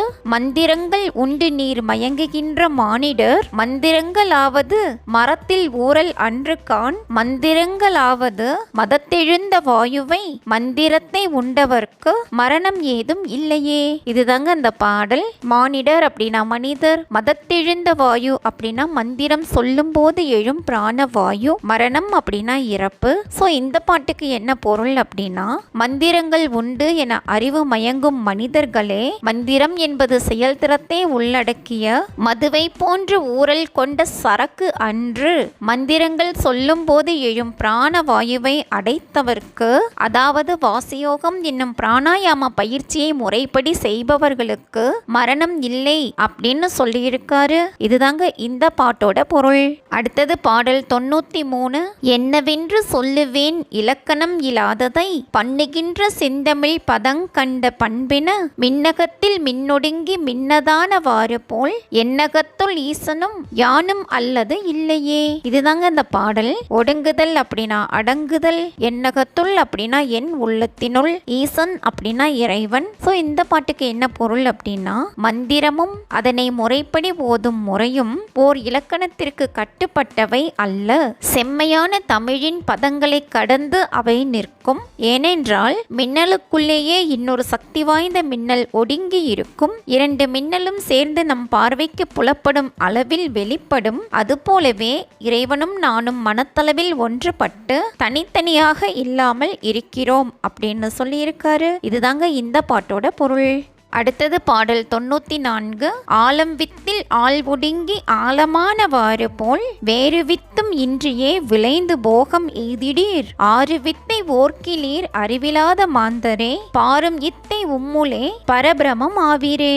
இதுதாங்க அந்த பாடல். ஒடுங்கி அப்படின்னா அடங்கி, ஆலம் வித்து அப்படின்னா ஆலம் விதை, போகம் அப்படின்னா பேரின்பம், ஆறு வித்து அப்படின்னா மூலாதாரம் சுவாதிட்டானம், மணிப்பூரகம் அநாகதம், விசுத்தி ஆக்ஞேயம் அப்படிங்கிற ஆறும், பரபிரமம் அப்படின்னா இறைவன் அப்படின்னு அர்த்தம். சோ இந்த பாட்டுக்கு என்ன பொருள் அப்படின்னா, சிறிய ஆலம் விதையில் பெரிய ஆலமரம் உண்டாவதற்கான பொருள் ஒடுங்கி இருக்கிறது, அதுவே முளைத்து ஆலமரமாகிறது. அதுபோல் உமக்குள் இருந்தே பேரின்பம் உண்டாகும், அதற்கு வேறு ஒரு விதையோ தயவோ வேண்டியது இல்லை. உடம்பில் இருக்கும் மூலாதாரம் முதலிய 6 யோக ஆதாரங்களாகிய விதைகளே போதும். இந்த 6 யோக ஆதாரங்களையே ஆழமாக எண்ணி தியானம் செய்து வந்தால் நீங்களே இறைவனாக ஆகிவிடுவீர்கள் அப்படின்னு சொல்லியிருக்காரு. இதுதாங்க இந்த பாட்டோட பொருள்.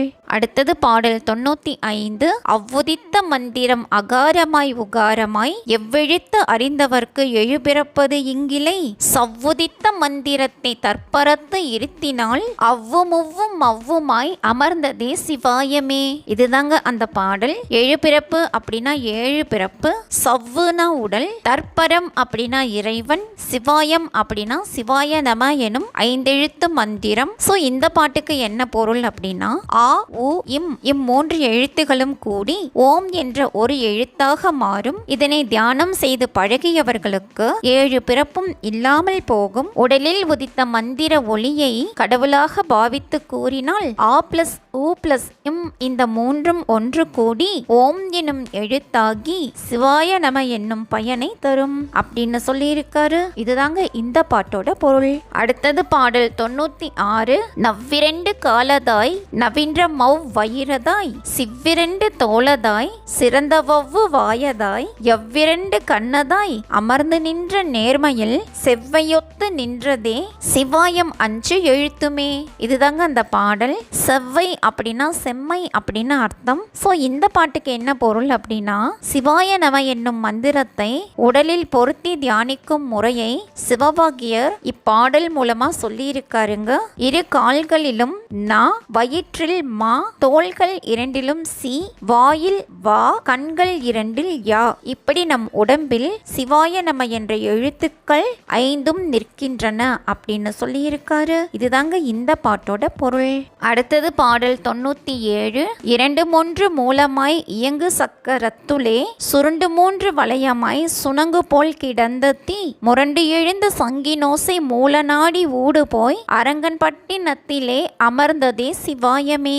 2 அப்படின்னா இடக்கலை பிங்கலை என்ற 2 நாடிகளும், சுழுமுனை நாடி ஒன்றும், மூலம் அப்படின்னா மூலாதாரம், சுணங்கு அப்படின்னா பாம்பு, அரங்கன் பட்டணம் அப்படின்னா கபால உச்சி. சோ இந்த பாட்டுக்கு என்ன பொருள் அப்படின்னா, இடக்கலை பிங்கலை என்ற 2 நாடிகளும் சுழுமுனை நாடியும் சேர்ந்து மூலாதாரம் என்னும் யோக ஆதாரத்தில் 3 வளையமாய் பாம்பு போல் சுருண்டு கிடக்கிறது. குண்டலினி என்னும் நெருப்பு வாசியோக பயிற்சியால் அது முரண்டு எழும்போது சங்கு ஓசையோடு மூல நாடியாகிய சுழுமுனை நாடியில் உள்வழியாக மேலே ஏறும் அரங்கநாதன் நகரமாக கருதப்படும் கபாலத்தில் உள்ள சகல சகஸ்ராரத்தில் சிவாயமாக அமர்ந்திருந்தது அப்படின்னு சொல்லியிருக்கிறாரு. இதுதாங்க இந்த பாட்டோட பொருள். அடுத்தது பாடல் 98. கடலிலே திரியும் ஆமை கரையிலேறி முட்டையிட்டு கடலிலே திரிந்த போது ரூபமானவாறு போல் மடலுலே இருக்கும் எங்கள் மணியரங்க சோதியை உடலுலே நினைத்து நல்ல உண்மையானது உண்மையே. இதுதாங்க அந்த பாடல்.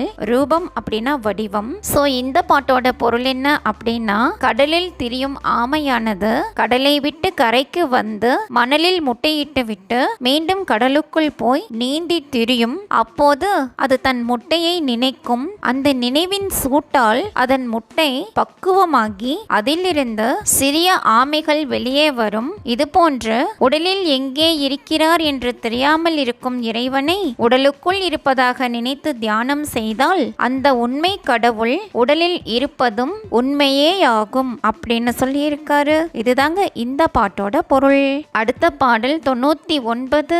3 மண்டலத்தினும் முட்டி நின்ற தூணிலும் நான்ற பாம்பின் வாயிலும் நவின்றெழுந்த அச்சரம் ஈன்ற தாயும் அப்பனும் எடுத்துரைத்த மந்திரம் தோன்றுமோர் எழுத்துலே சொல்ல வெங்கும் இல்லையே. இதுதாங்க அந்த பாடல். 3 மண்டலம் அப்படின்னா பிரம்ம மண்டலம், விஷ்ணு மண்டலம், ருத்ர மண்டலம் என்பவை. அக்ஷரம் அப்படின்னா எழுத்து, நான்ற பாம்பு அப்படின்னா குண்டலினி சக்தி. சோ இந்த பாட்டுக்கு என்ன பொருள் அப்படின்னா, 3 மண்டலங்களையும் உடம்பில் இணைத்து தூணாக நிற்பவை இடக்கலை, பிங்களை, சுழுமுனை ஆகிய 3 நாடிகள் ஆகும். இவற்றில் இருந்து எழுந்து ஆடும் குண்டலினி பாம்பின் வாயிலும் சொல்லக்கூடிய ஒரே எழுத்து உள்ளது.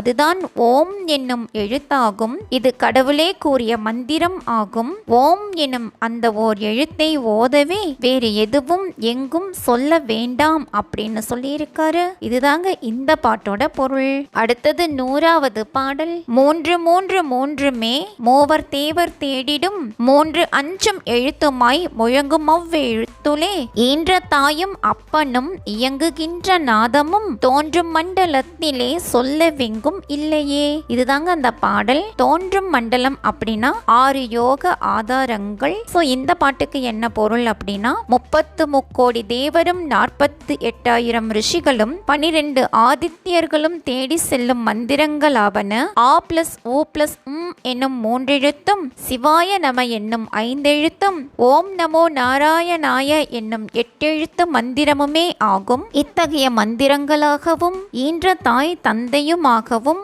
இறைவன் இயங்குவார். அவர்களோடு பிராணனாகிய நாதமும் இயங்கும். இவற்றை தியானிக்க வேண்டும். இவற்றை தியானிக்க பிற எதுவும் இருப்பதை உணரல் இயலாது அப்படின்னு சொல்லியிருக்காரு. இதுதாங்க இந்த பாட்டோட பொருள். என்ன ஃப்ரெண்ட்ஸ், உங்களுக்கும் தெளிவா புரிஞ்சிருக்கும்னு நினைக்கிறேன். 549 பாடல்கள்ல 100 பாடல்கள் நிறைவு பண்ணியிருக்கோம். தேங்க்யூ.